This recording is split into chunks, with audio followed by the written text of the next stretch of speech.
Hey guys, we're back. Mike Van Eaton here with Ed Squire,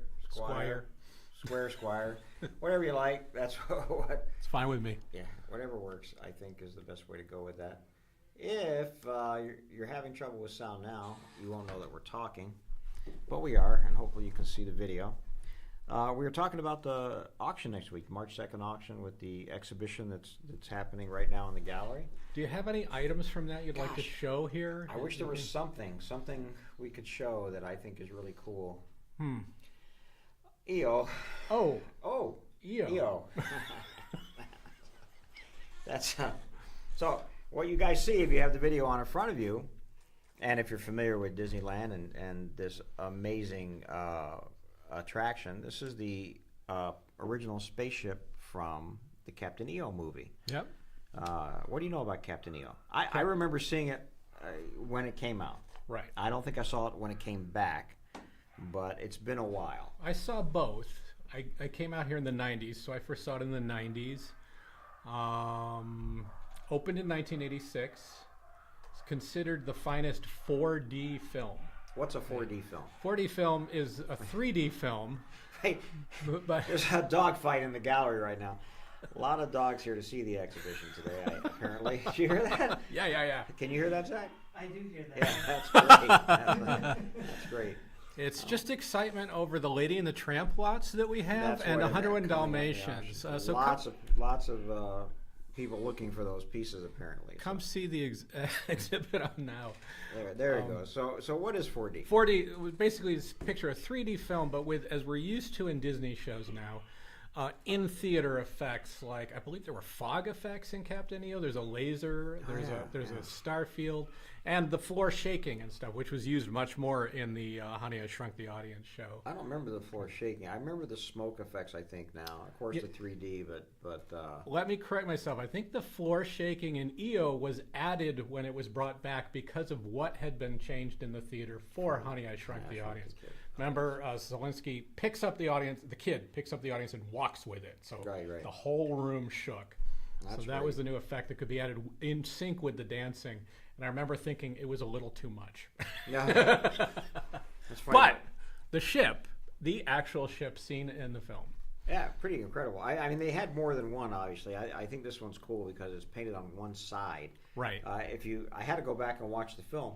And the ship is always going in the same direction, no matter what's going on. Left to right. Yeah, so you always see just one side of it, Right. And so I thought that was pretty cool. So on the side facing us, it's basically just gold. Right. Just And the other solid side gold. has all the detail because that's what you would see on camera. Yeah. And then it has a little a threaded place underneath it so you could have a pole that would... A stand, that would hold it and they could move it through or move the camera past it, however they did it at the time. Yeah. But this was it Francis Ford Coppola? Yes.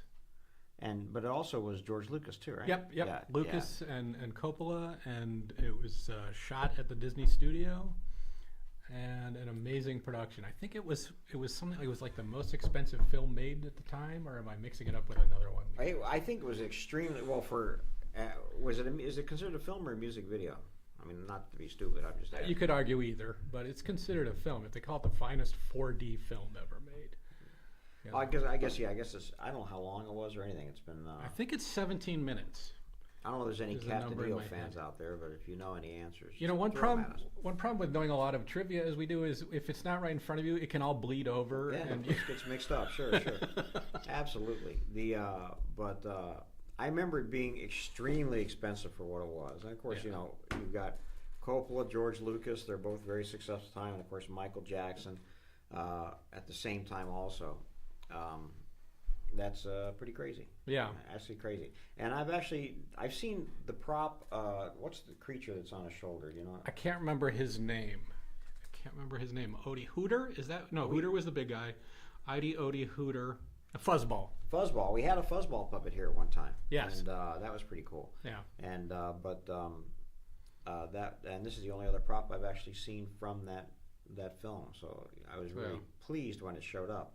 And that's in the March 2nd auction. No telling what that's going to go for, or if there's enough EO fans out there for something like that. But I think that's a great piece of park history. Yeah. And actually Disney studio history. It's sort of a crossover. Even film history. Models like this are rarely made now. True. Everything's everything's computer generated. You know? Again, part of that evolution in film that goes on. But yeah, that's part of the auction. You, like I say, catalog. You can view the catalog online on our website. I think many of you probably received a catalog in the mail, and then of course the exhibition is here, and it's really worth coming to and seeing. It's a nice little auction, and sort of a precursor for our April 27th auction. What's April 27th? Joel McGee, Part 2. Yes, Joel McGee is back. More stuff. Of course, we had 6,000 items that we had to cull through for the last auction. This week we topped 7,000. Oh. We hit number 7,000. There you go. So we've been sorting through Joel's stuff. No more big ride vehicles. I think maybe there's one or two actually, but nothing so big that we have to rent a Bed Bath & Beyond to put it on. And that's just what's logged, and we're not done. Yeah, and there's great stuff in there. Great signage, great toys.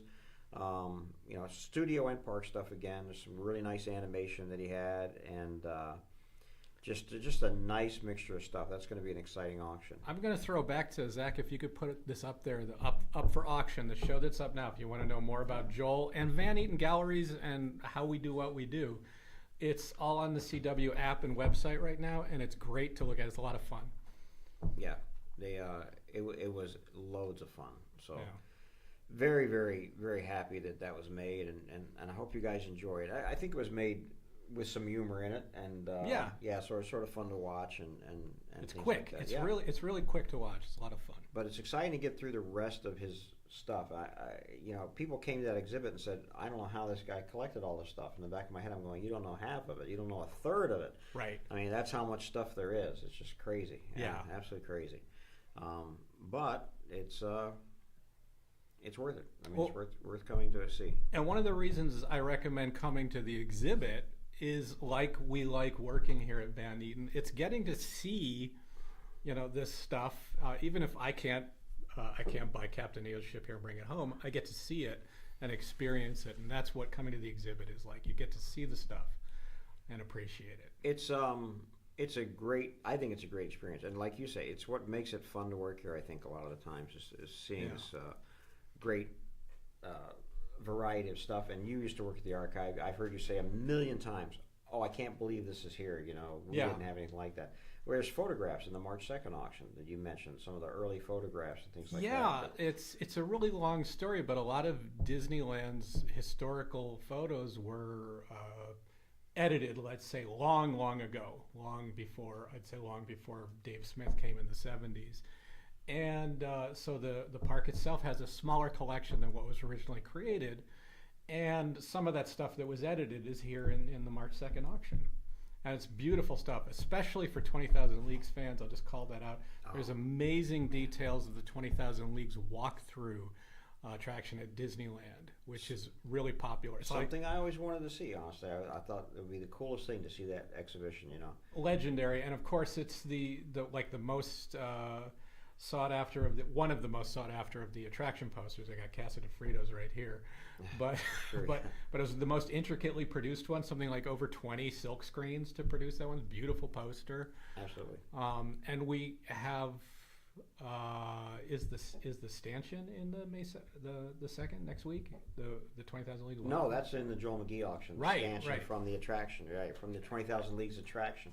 I forgot about that. That's amazing. That's amazing to see an actual piece that was sculpted specifically for Disneyland to show those pieces from the film. And I think, though, is it also used in the Haunted Mansion? The stanchion? Yeah, isn't it like maybe around the Oregon or something? I don't know. I'll have to find out. I think it's used in... I have this feeling... Or no, it was used in the original film. It was in the film. It's in the film also. Okay. And then it became part of the exhibit. Around the thing. Yeah, no, it's a cool piece. You know, I've heard that the organ from 20,000 Leagues, and I'm joking here because I think it's the most widely known secret of Disneyland is that the organ from 20,000 Leagues is in the Haunted Mansion at Disneyland. That's true. They had to put it somewhere. Did you know that when they built Adventureland, they had all these leftover native shields from 20,000 Leagues Under the Sea, and that's actually what they decorated Adventureland with, were the props from the shield props, everything from 20,000 Leagues Under the Sea. 'Cause they have Interesting. those available to them. I didn't know that, but when you say it, it makes sense. That's what they did, was reuse what had been created that they had. Yes, they decorated the shops, the Adventureland shops, the entrance you see with it has different shields now, but that was all props from 20,000 Leagues Under the Sea, which makes perfect sense, reusing that kind of stuff for that. Yeah. And of course, because Harper Goff was involved in both 20,000 Leagues and working on Adventureland and Disneyland, I think that probably was part of the whole the reason that happened. But no, that's a very interesting piece of trivia. They were really smart with that kind of stuff. And I know I heard that parts of 20,000 League set decor with the Captain Nemo monogram were found in the Haunted Mansion attic scene years later. Really? So like they'd probably pulled from the prop warehouse. Like, oh, here's an old mirror. Let's put this in her frame. Yeah, that makes all the sense in the world. Yeah. So that's pretty cool. I'm sure there's even more that we don't even know about. So that stuff we'll never know. Hey, you guys are bidding great, by the way. I just looked up, see where you are on the cast patch and stuff like that. That's fantastic. I love that patch. That's amazing. Disneyland 78. When the Abominable Snowman went in, basically. Oh yeah, this is when they're refurbishing it. This is the cast patch for the refurbishment. That's great. Yeah, that's really, really cool. Yeah, it's interesting because you wouldn't have really seen that on stage, would you? I mean, was that something they would have worn in the park? Maybe. If they're working on the thing, sure, why not? I mean, the crew. I mean, I'm sure they had to be walking around the park at some point. Of course. But mostly backstage, I'm sure was the main place for it. Yeah, I like these little groupings coming up of buttons and pins and things like that are just grouped together and themed together. I think are really, really cool. I think that's the secret of the online auctions. There's a lot of these little collections that are, if you know somebody that's interested in an attraction or you are yourself and you want to start a collection, these are great places to start. Yes, it's, I think again, it's also, I think these are priced really, really well for what they are. Just like what you're seeing right here coming up, the buttons, the pins, and the stickers. Rather than finding them individually, this is a great collection of them put together.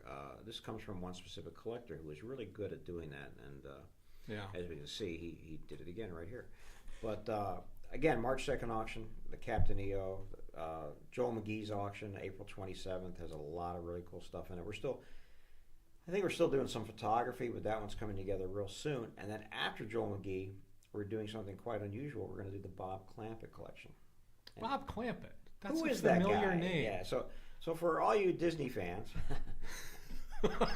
Bob Clampett was actually Charlotte Clark's nephew, and he was the one who went into the Fox theaters Theater in Glendale and watched Steamboat Willie and drew the pattern for the original Mickey Mouse doll. And he also, went with his dad, Charlotte Clark's brother-in-law, I guess, right? To Disney Studio. When they pitched the dolls to Walt and Roy. And he met Walt at that time. And Walt said, get a little older, and I'll give you a job in the studio. And at the same time, this kid, and he's a young kid, was making 14 at the time. Yeah, he's making his own films already, his little silent films and things like that. And he goes to Pacific Title, which is here in Los Angeles. Pacific Title is the company that made all the opening title cards for all the silent movies and then later live action movies. They paint them on glass and things like that.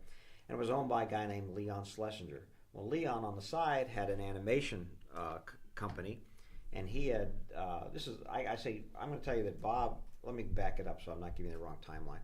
Bob's stuffing dolls with Charlotte Clark. Right. He's helping stuff the dolls and make the dolls. So now it's about 1930, 31.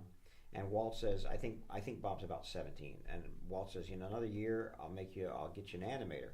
But he's making these films on the side. He goes to Pacific Title, which is a company that's making titles for every major motion picture house in Hollywood.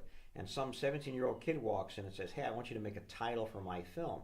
They, normally they would laugh at him, but Leon Schlesinger, the owner of the company, was so impressed by the guy. Not only did he make the title, but he said, hey, why don't you come work for my animation studio, and I'll give you a job right now. So rather than wait on Disney, he went to Leon Schlesinger, who had licensed his animation studio to Warner Brothers. So Bob Clampett ended up being one of the first directors at Warner Brothers. He created Porky Pig, he created Tweety Bird, worked on the first Bugs Bunny, just amazing life story. And then after Warner Brothers created Beanie and Cecil, not only the puppet show but also the cartoon that came later. And so this collection spans from Disney through Warner Brothers through Beanie and Cecil. It's just a phenomenal piece of Hollywood history, of animation history, and there's a lot of Disney history in it too. Not only because he worked on the dolls, because he befriended Carl Stalling. And Carl Stalling was the first musical director with Disney.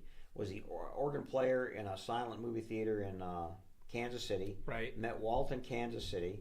Walt did Steamboat Willie and then needed somebody to orchestrate music for his other cartoons, including the first two, Plain Crazy and Galloping Gaucho. So he called Stalling in and said, hey, come be my musical director. And Stalling worked there through Skeleton Dance in the beginning of the Silly Symphonies. Yeah.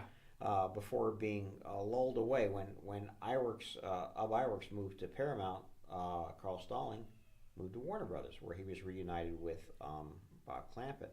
And so these guys worked together, and when Stalling died, he gave his archive to Bob Clampett, which is in this collection. Wow. So there's a lot of early, not only Disney music, but photos of the early Disney studio in this collection that are just tremendous. No, I can't wait to see that. Yeah, no, it's an amazing collection, and that'll come up probably late June. I think we'll have it up, and it's like I say, it has a great Disney connection to it, but it also is wonderful for animation and Warner Brothers. And it's really interesting how much of early animation came out of Kansas City. Everybody came out of Kansas City, I think. It feels like it anyway. And I don't know if that's because of Walt, right? But every major animator, feels like, was working in Kansas City at the same time Walt was. And a lot of them working with Walt when he had his commercial studio, when he was trying to make commercials and things like that. Yeah. And then when he moved out here, he, of course, called Iwerks out here to work with him. Right. But a couple other guys, Hugh Harmon and Rudy Eising, they came out and worked at MGM Studios. Right. Friz Freleng, who was another big Warner Brother director, Carl Stalling, as you mentioned, all these guys came out of Kansas City. Wow. That was like the what do you call it? Ground zero for animation. Yeah, we got to write about sometime. I have seen named the earlier 9 men of Disney animation. Wilfred Jackson, I know, is one of them. Hugh Harmon. And the whole group that was there early. Yeah, that's all Kansas City people. Of course, Walt would hire from where he knew, right? And people he trusted. That was a big deal. People who he felt would be loyal to him. His company in Kansas City actually went bankrupt, and he still called on these people who he paid Hugh Harmon and Rudy Eising with camera equipment. Because he couldn't pay them with money. So I said, I'm moving to California. Here's my camera equipment to pay for your salaries. But they still came out, right? And they still worked for him at some point because they were very loyal to him, and he had a great loyal following. That whole history with Kansas City is incredible. And it all started also, a lot of the stuff we have from the Clampett collection is his influences. And you'll see in these influences artwork from Winsor McKay, who did Gertie the Dinosaur, which didn't just influence Bob Clampett, but also Walt Disney and a whole multitude of guys. He's another Midwesterner who really got animation going and Gertie considered one of the first animated characters. Gertie considered the first animated character of all time, right there. Yeah. Oh, here's these preview tickets for Small World. I was really impressed with you. I've seen a lot of Small World stuff, having worked on the series for it, and those are beautiful. Yeah, those are from the Small World World's Fair. Really rare. Never saw those myself before. I thought those were amazing. Yeah, very good. So, hey, this auction is moving really well, guys. You guys are doing great, and we really appreciate it. And I hope you'll join us again next week for that March 2nd auction, which I think is quite exciting. It's got some major pieces in it, and we're always taking consignments. If you guys have something you're interested in auctioning, we'd love to hear about it, either for these online auctions or for one of our catalog auctions. I'd be happy to see if we can do something with you for sure. But that's pretty much our slate, I think, for the beginning of the year or through June. And in between, we'll have more of these online auctions like this. Hopefully, we'll have Bob Gerback as a special guest, and we have some other people lined up that will make great guests that seem to be popular in the Disney world. We're working on. There's already stuff in the next online auction that I want to bid on. So. Really? Yeah. That's a nice grouping. I know we're trying to get ahead of the game with these auctions, but that's surely a nice grouping. And then in August, we're going to have a popular culture auction here, which has some really cool movie posters in it, non-Disney props, Star Wars, which is considered Disney now. You know, and I think you've seen some of the Star Wars action figures that were never produced. I think. Oh yes, yeah. That are going to be coming up in that auction in August, so that'll be quite an exciting. Quite an exciting little bit. I mean, I actually can't wait. I think that'll be pretty cool. But that's it. We're coming up on the. We're in the parade area, I think, which again is great stuff in this auction. So I like. I'm always a big fan of the parades, actually. I used to always line up for those parades at Disneyland. Yeah, I haven't seen. Well, last time we went to Disneyland, it got rained out. We went specifically for the Christmas parade, rained out. Really? Yeah. I'm still an electrical light parade fan. Yeah. Both here and at. I don't know how they do it in Florida, but I remember going to Florida and seeing it on the water. Right. You know, that was always, I thought, the coolest. I have a problem with the electrical light parade. I hope you'll understand this, but if you've ever been put on hold calling the studio to the electrical light parade music, it can really sour you on the parade. If you're like waiting to get an answer for a business you have to do. Oh my God! Somebody should make a Dapper Dan vocal arrangement of the electrical light parade. That would be great. Do we know anybody with the Dapper Dans? I wish we did. They could make that. That actually would be a pretty. You could make that into a really. Well, let's write up some. If I'm not mistaken, I'm pretty sure that they both Dapper Dans in Florida and Dapper Dans in California have an arrangement. What? Somebody thought of it already? Somebody has already thought of it. Wait, there's words for the electrical parade? It's from what I understand, it's meow. Meow, meow, meow, meow, meow, meow, meow, meow, meow. Are you sure that's not a TV commercial? Because I heard it there. It could be mistaken for Fancy Feast for sure. Yeah, that's really cool. I thought of it, and it's already been done. That's we got to give it lyrics. The story of my life, yeah, like Star Trek lyrics. Yeah, sure yeah. Well, yeah, that's another whole story. That'd be a pretty funny thing. So these are those items I was talking about. These great publications. I'd never seen one of these. Just they're used, given to employees, used internally. Very not the Disneyland News. No, of course. And who's famous for selling the Disneyland News? Marty Sklar. Am I right? Well, he wrote them. Yeah. But it was Steve Martin. I've seen pictures of him. Oh, Steve sell Martin. it give them out in the parks. Yeah. Back in the '60s, that was his start before the Magic Shop. Before the Magic Shop, yeah. And then becoming Steve Martin. So there you go. I had a little contact with him when he was doing his autobiography about the Disneyland, finding some reference to places he worked and stuff.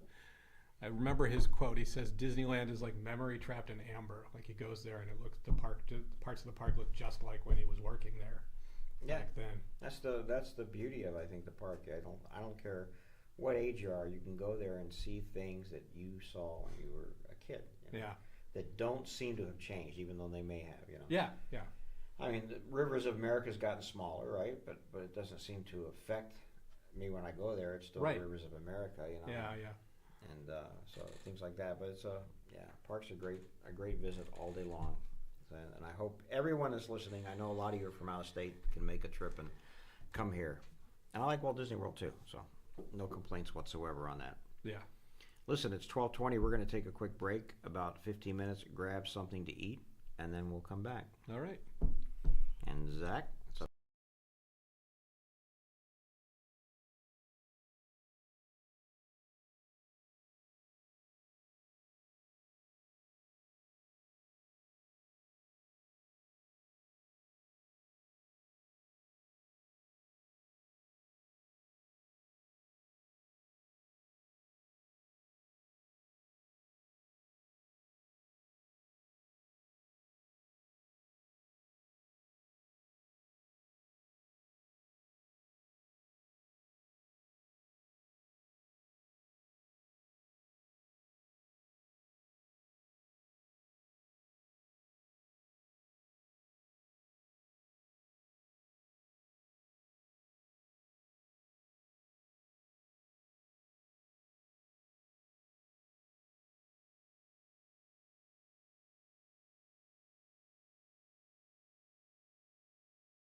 Hey guys, it's Mike and Ed. We're back.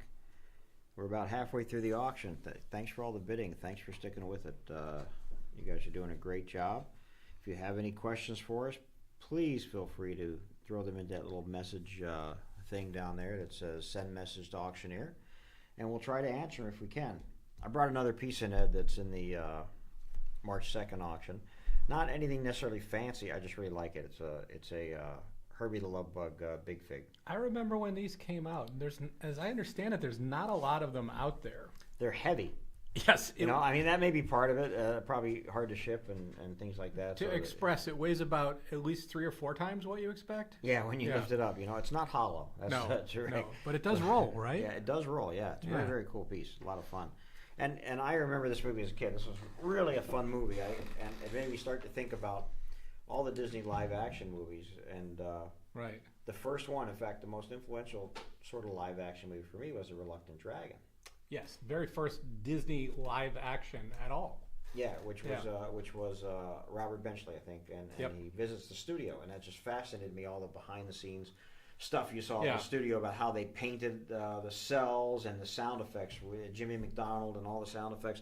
Incredibly fun movie. If you've ever seen it, it's sort of an obscure movie, I think, for a lot of people, but it's such a great movie to see the studio in 1940 and what it went. But you know, that was a pretty successful movie for him, and it was pretty inexpensive to make.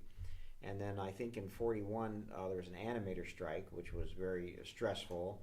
And animation, even then, was very expensive to make because it's so labor intensive. And so he started to think about experimenting with live action films.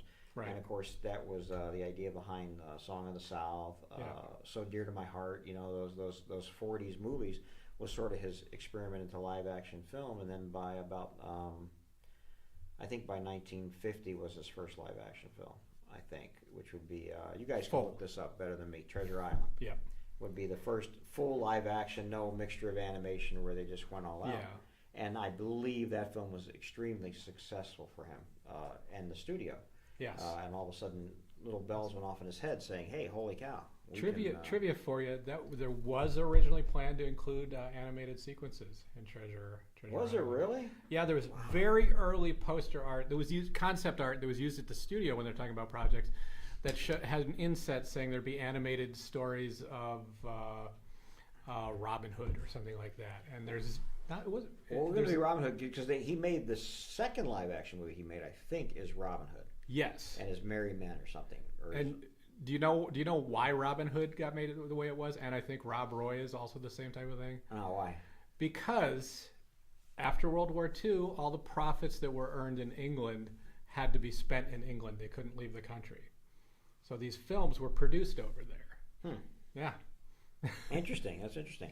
He's a smart guy. He knew how to, spend a buck, I guess. And then of course, after Robin Hood would have been 20,000 Leagues Under the Sea. Right. Again, Sword in the Rose is in there somewhere. Yeah, yeah. And then I think that really made things go for him. 20,000 Leagues was the big one on the Disney lot, and also on location in the Bahamas. And I would think those were considered like A-type movies, but then I think he started to get into what I'm going to call B-type movies, B movies, as they say, movies that were really inexpensive to make and reached a whole different audience. And that's when we're introduced to a lot of Flubber and the Shaggy Dog. The Shaggy Dog, yeah. The Computer That Wore Tennis Shoes later into the 60s and all those movies. And then Herbie the Love Bug. Right. Would have been along those lines. But this I think did very well and became a very popular. They made several others of it. Yes, it was the top live action film of 1969 at the American box office. Wow. Yeah, it was huge. Yeah. It was huge. But that's after Walt's gone. The pre-Walt was like Kurt Russell was in the main movies, right? Well, Kurt Russell was in Follow Me Boys. He was a little kid in Follow Me Boys, I know from the photo library, there are photos of Kurt playing baseball on the Disney lot with Brian Russell, who he's not related to, just coincidentally. And Walt was there watching him, but there are no photos of the two of them together. Wow. Yeah, Walt was there right at the same time. We're on the same strip of negatives as Walt with Kurt Russell, but not together. And then he did a bunch of teen movies, I guess, right? You mean like isn't Computer Who Wore Tennis Shoes or Oh yeah. and then yeah. Dean Jones Kurt did a bunch Russell. of movies like this. And Well, then, Kurt was also in One and Only Original Family Band. Oh yeah. Coincidentally with Goldie Hawn. Really? Yes. I did not. That's very Yes. funny. Who knew at the time, right? They didn't. They didn't. Yeah, that's so funny. For me, I think it was, of course, Mary Poppins in the '60s. Of course, just an amazing movie, and Swiss Family Robinson, another amazing movie. And then a bunch of those B movies I remember as a kid. Robinson Crusoe, Lieutenant Robinson Crusoe. I made him a general. Dick Van Dyke. That's the one that has the writing credit. Is that Dick Van Dyke or is that Dean Jones? That's Dick Van Dyke. Lieutenant Robin Crusoe. There you go. Yeah. So. What is it? Oh, Monkeys Go Home. Oh yeah. I could look up the list. I don't want to do that. It's kind of more fun to just. That's it. But those. Yeah. I'm just trying to remember them. Those were great, fun live action movies. Anybody listening, if you have an old Disney live action we're not naming, put it in the chat because we want to remember them. And, yeah. I think there were a million of them. It feels like there are a million of them. Yeah. Snowball Express. Oh, Snowball Express. I think that came later. I don't know. Charlie and the Angel. Did I say that already? I said that already. Charlie and the Angel. Yeah. I don't recall that one at all. It was a Henry Morgan film. And there was a big one. I think it was just after Mary Poppins, or in the late '60s, probably. It was oh no, I lost it. It was right on the tip of my tongue. Happiest Millionaire. Happiest Millionaire. Yeah. Well, that was kind of the first thing after Walt passed away was its big premiere. It was the Happiest Millionaire. Yeah, I know that for that because we have friends that used to be security guards at Disneyland.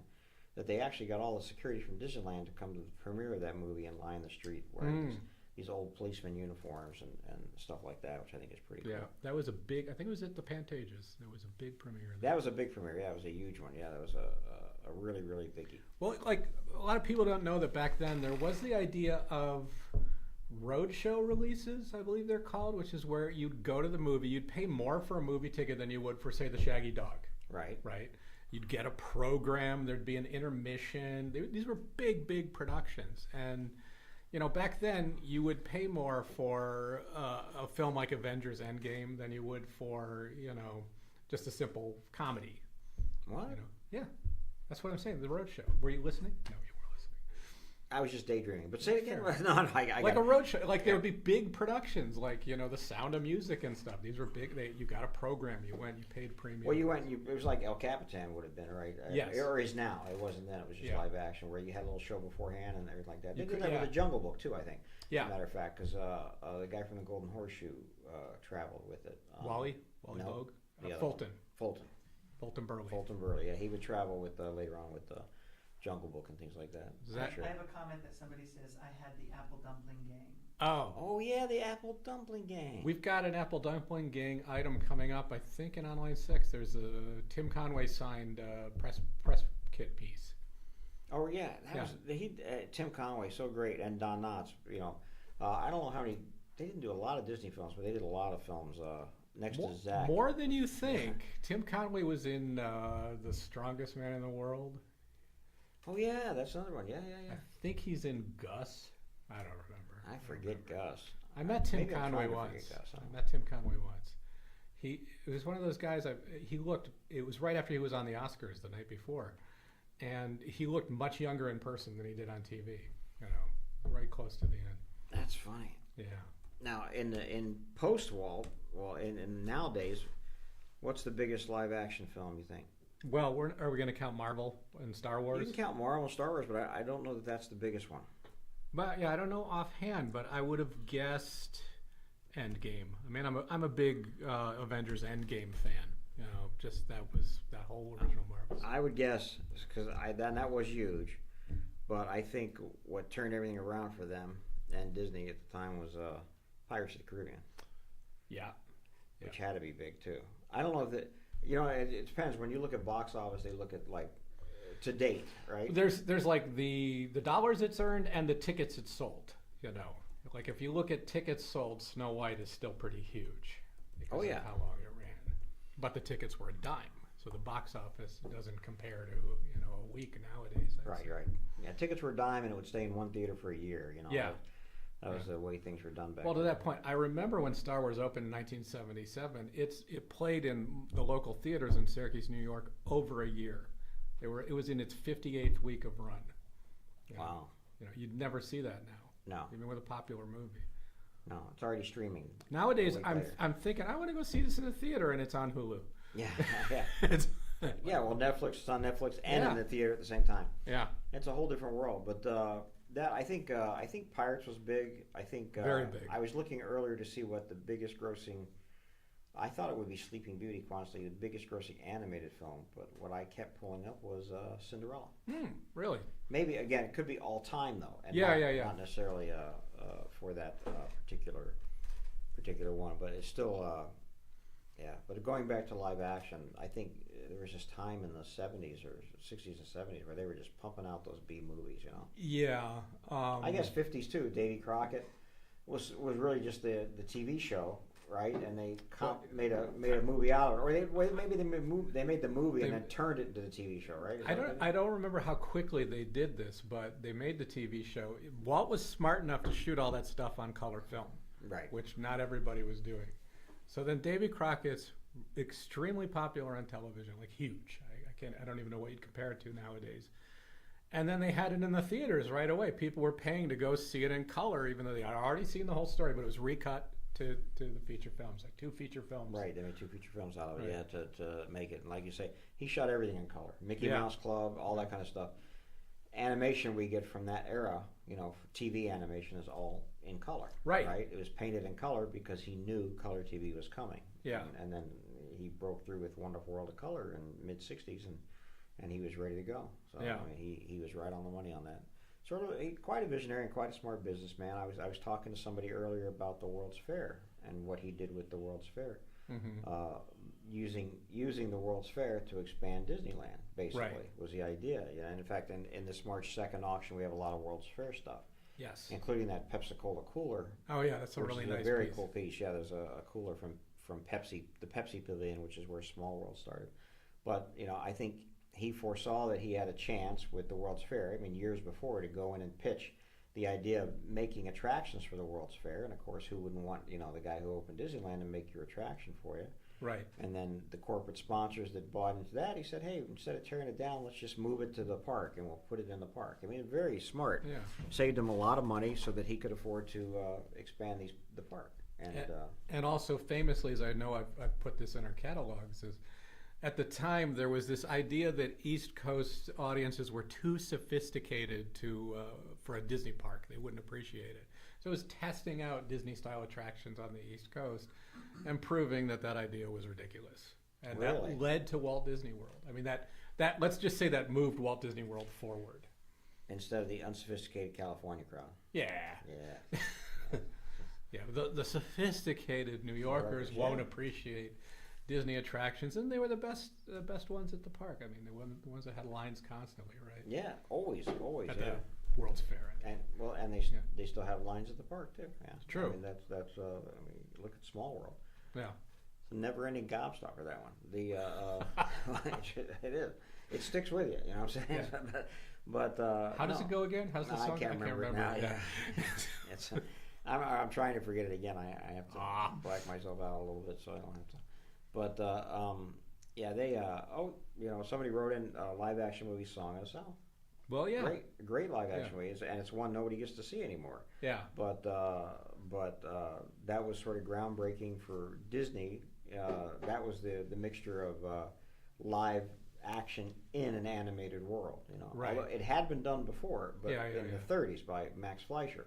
Yeah. He was really big into putting live action, or actually Max put cartoon characters in live action, Right. and then Disney with the Alice comedies put real Live people action in the cartoons. cartoon. Exactly, yeah, and Yeah. that's what Song of the South was. Was taken Song on of the that. South Iwerks again? Because I know Ub came back. He came back. He for was Three already back. Caballeros and the combined stuff in there. Absolutely, he was there, special effects and stuff like that. So let's talk, just because we're close to it right now, let's talk about the outstanding but little appreciated Disney animation. Like the animated segments of Song of the South are hilarious, and it's a little more. I'll just say it's a little more Warner Brothers animation, like a little more, violent edging and Well, stuff. there's a reason, because in the 40s, again, you have to look at how successful Warner Brothers was becoming.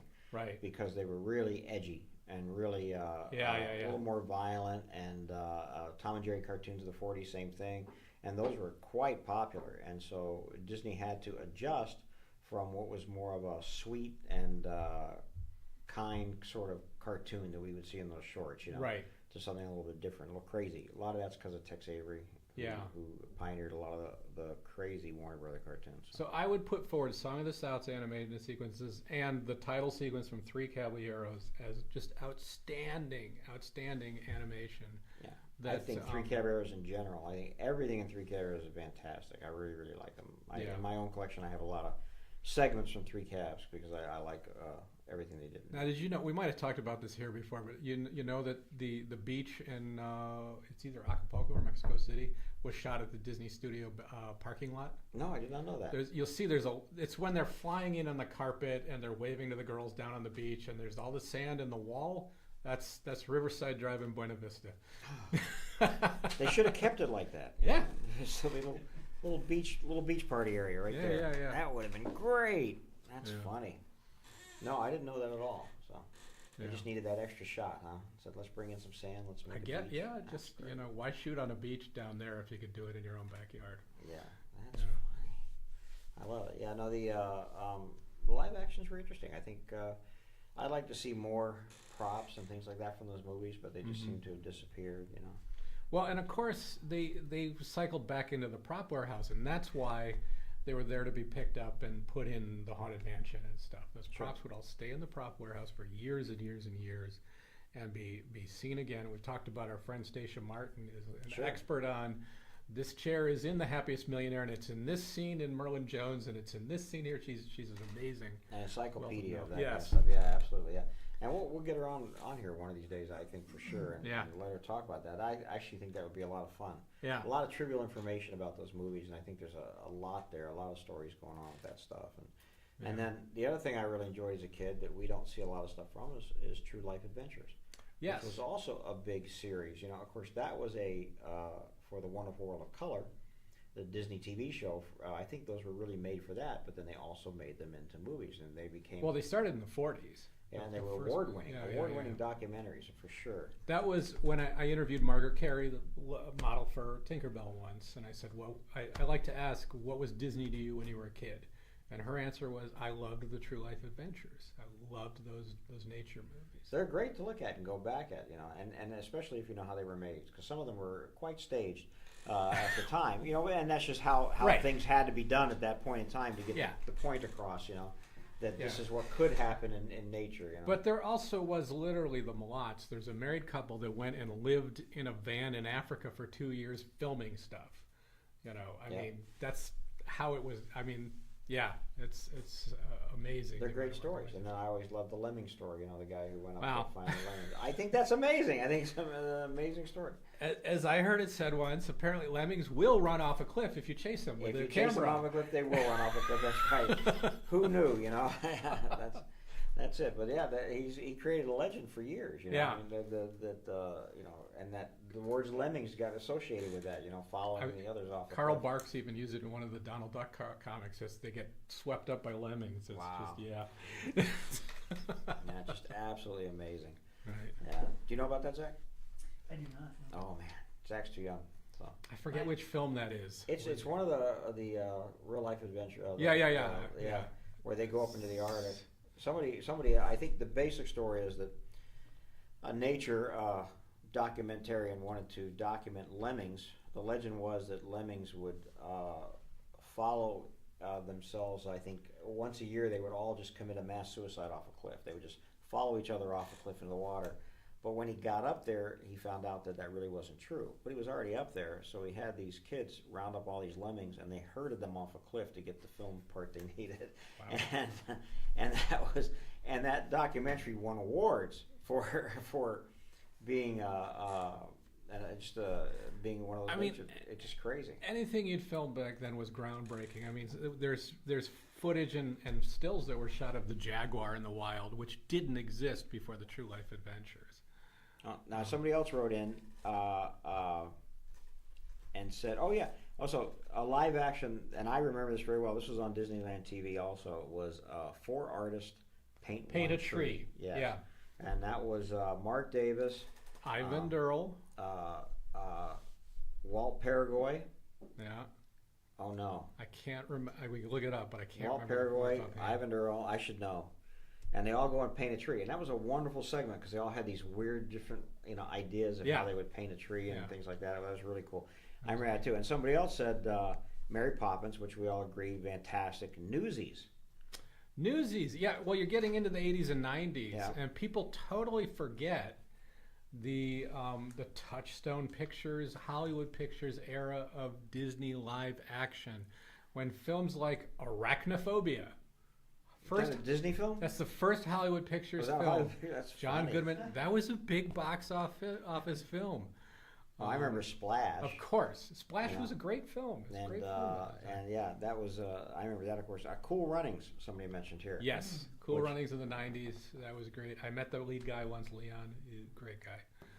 Yeah, that's great. Those are ones. I see. I don't remember Cool Runnings that well. Newsies, I do remember. I like musicals. And but Splash I loved, and those were they under Buena Vista Partners? Splash was Touchstone. Touchstone. That's so what it was, so Touchstone. Buena Vista Pictures is interesting. If you see a lobby card or a publicity still that says copyright Buena Vista Pictures instead of Touchstone or Disney or Hollywood Pictures, it's what's called a negative picture, negative pickup, which was when some production company would make the whole film and present it to the studio, and the studio would say, yeah, we'll buy this. So it was essentially not produced by Disney, but it was bought and owned and released by Disney. By them.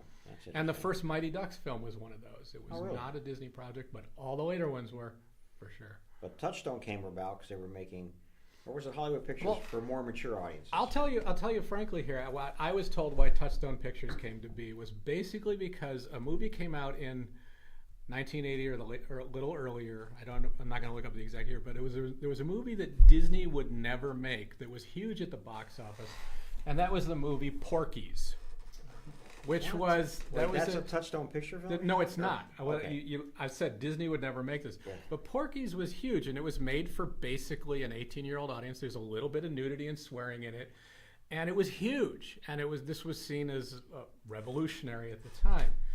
So they're like, how can we be relevant today? So they made a film.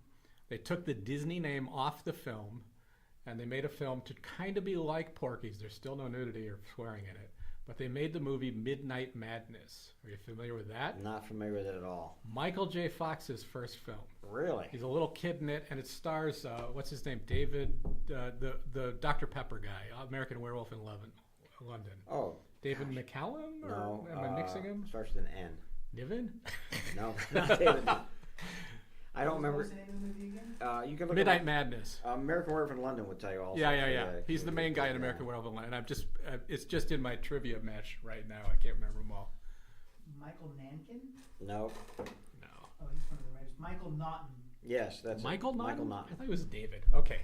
So it starred him. So Midnight Madness it was rated PG, which had Disney, I guess Watcher in the Woods, I think, was rated PG. Right. But Disney was really touchy about having the Disney name on a PG film. So Midnight Madness was put out. It's released by Buena Vista. Parts of it were actually shot on a lot, and it's a scavenger hunt between teams all over Los Angeles one night. And they shot at Griffith Park, and there's jocks with beer jokes and stuff. And there's girls roller skating in bikinis, kind of, but it was something that Disney was afraid to put their name on that would be rated G if you did it today. It would be absolutely rated G, and I don't think it did great at the box office. But anyways, this all built up to Touchstone Pictures and Splash as their first release, which had a little bit of nudity, and some of those early films.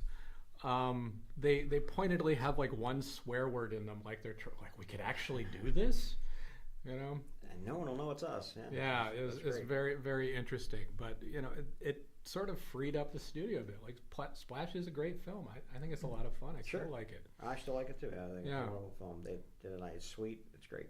Yeah. Nothing wrong with it at So all. a lot of fun stuff came out at that time through there. Eddie Murphy, a lot of his films. I know Boomerang was there. I forget. Was that Beverly Hills Cop? Was that Disney or was that Paramount? Boy, that I don't know honestly. I don't think that was. I mean, see, Touchstone Hollywood films, I wouldn't know. Again, what would come through in there, but there were some big hits, especially Touchstone, Big they hits. had right into that era. Someone mentioned Beauty and the Beast, which actually the live action version of that, 100%, I really enjoyed it. Well, don't shake your head. I thought I'm it was not really, really saying good. anything. I saw you. I really roll your enjoy eyes. the animated version. I'll just say I enjoy that. the anime version too. Yeah, That yeah, was one of those live action remakes that I think was really good. I think the live action remake, I really like the Jungle Book in the live action remake. Which one? They've done like 7. The most recent one. Yeah. And then, Yeah.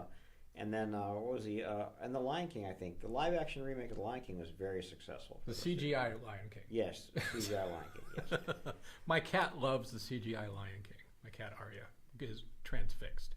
Yep. Who cares? It looks so real. I'm sure they're thinking that they're actually looking at those animals. She's just staring at it when we play it. It's amazing. Somebody's asking a question. You may know the answer. I know part of the answer to where those 4 paintings are from. For artists paint a tree. Paint a tree. I know that one of them, and I think it was the Paraguay one. Who's the 4th artist? I just drive me There's crazy. Mark Davis, Yeah. Ivan Earl, Ivan Earl. Joshua Meter, Joshua Metter. Yeah. Yeah. and then Walt. Walt Paraguay.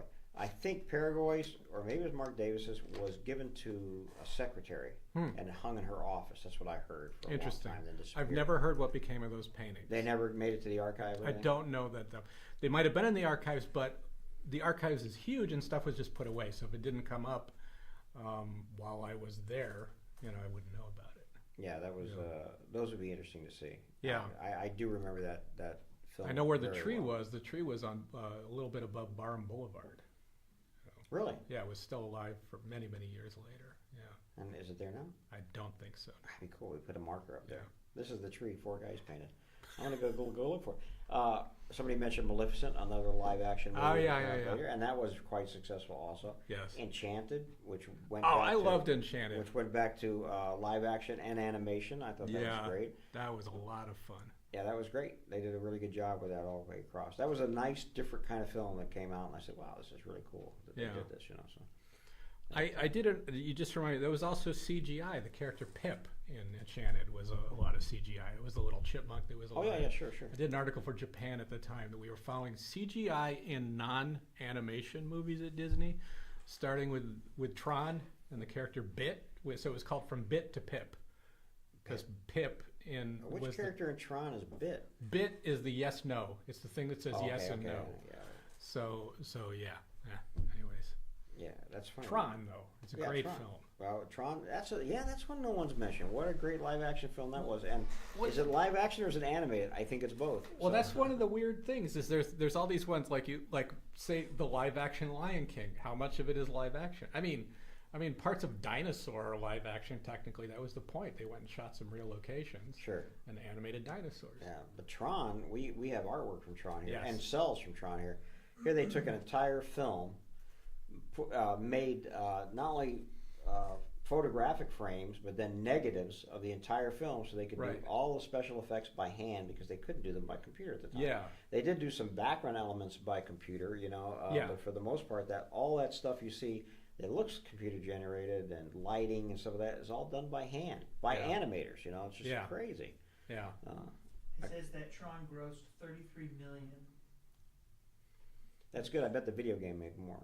I'm sure. I think I might have put $33 million in the video game at one point in time. I played that video game a lot. Yeah, in quarters, I would have put it to that one. That's crazy. That's a game I want here in the gallery, but I haven't found one yet. I like that. Just in case any of you guys have a Tron machine you want to sell, I'm the guy.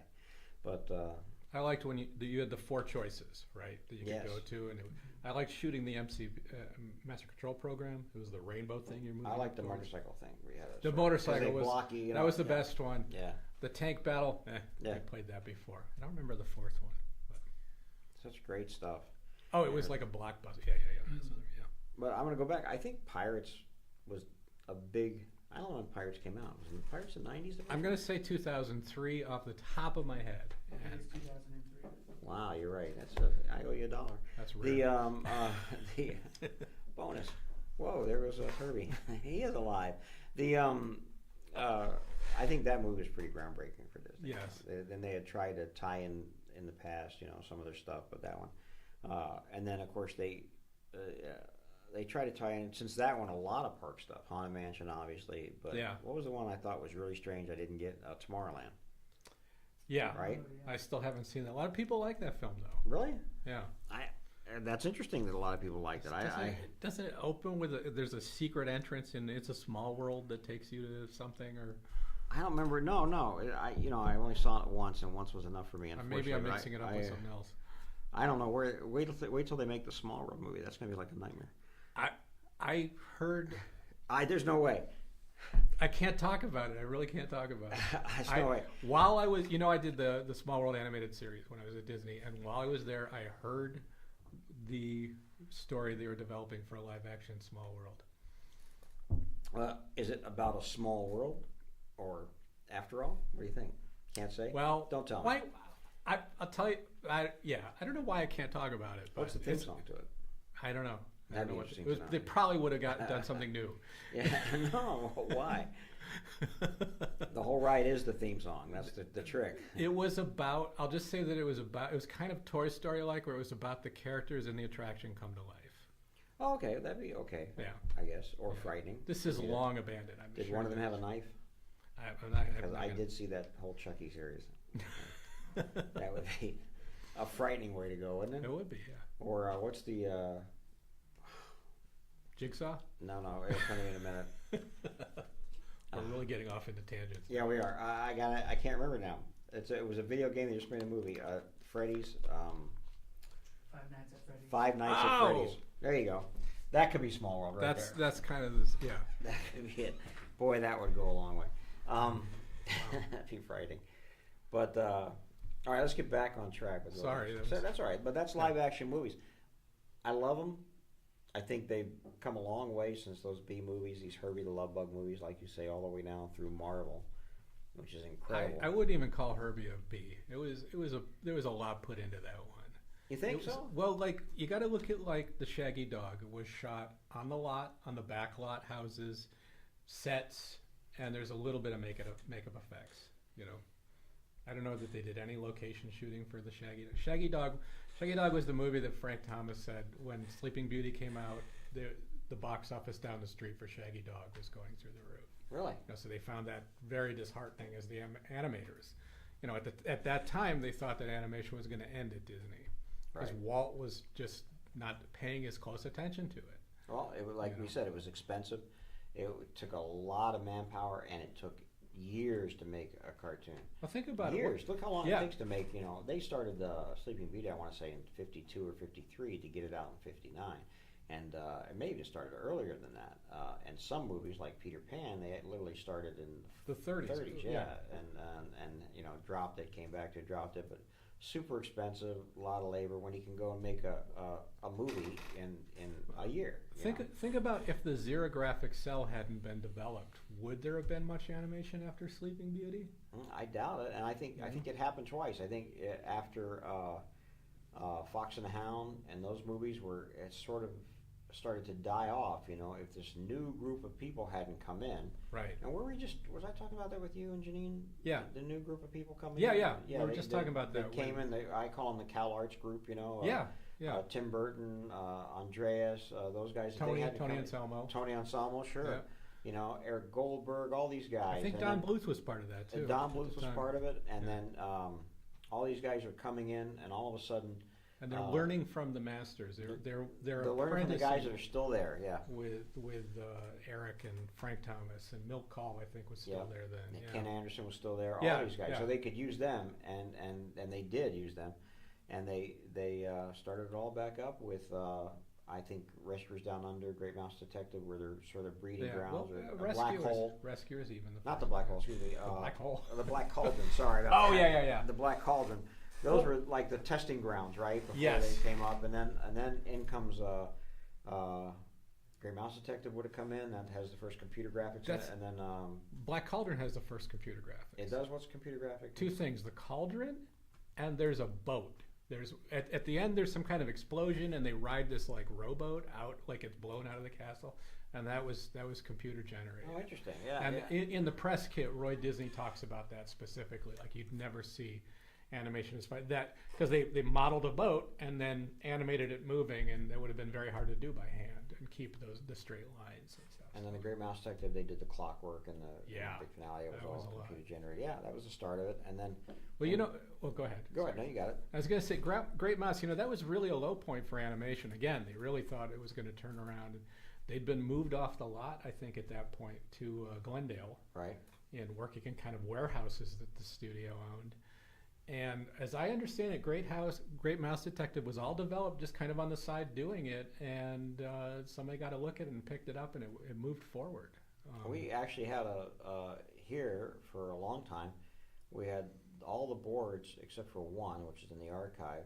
This is back now, this is pre-war, and they stopped for the war, a Great Mouse Detective type of movie, but it was dogs instead Interesting. of mice. And I can't think of the name of it at Right. all right now, but we had all the boards for it except for the one final board, which is actually what the archive has. But it's like a world of dogs? Yeah, it's like a world of dogs. Yeah. Sherlock Holmes is a dog. Oh, wow. Yeah, and it was pretty cool. And so I think that was part of what developed into becoming the Great Mouse Detective later down the road. Right. But it was that, and I think everybody thought that was the end of animation right around there. And then the Rescuers Down Under did really well. And that was the Caps Yes, revolution. the beginning of Caps, which all of a sudden was really big, and then of course. So if you're not familiar, Caps was, we talked about the xerographic cell meant that your line didn't have to be hand drawn on every cell. It could be transferred basically direct from the animator's pencil on paper to the cell and then colored. Caps, this all turned digital. It would be scanned and colored in the computer. Yes, that's correct. That's the primer for Then all of a sudden, Who Framed Roger Rabbit, yeah. which was Touchstone. Yes. I believe it was a collaborative with Spielberg, Touchstone, and Disney, right? Right. And that sort of hit a nerve with everybody and went crazy. And then of course, Well, you had Mermaid. You had Little Mermaid and Roger Rabbit out so close together. Yeah. That was definitely the Silver Age. And that blew it. I mean, that blew it up, and that's Yeah. when they started. And then of course, by the time Little Mermaid had come out, they had Cap System down for Beauty and the Beast and for Lion King and those movies that came afterwards. So we don't see any cells from those on the animation side. Right. Except for, of course, what was created for the Sotheby's.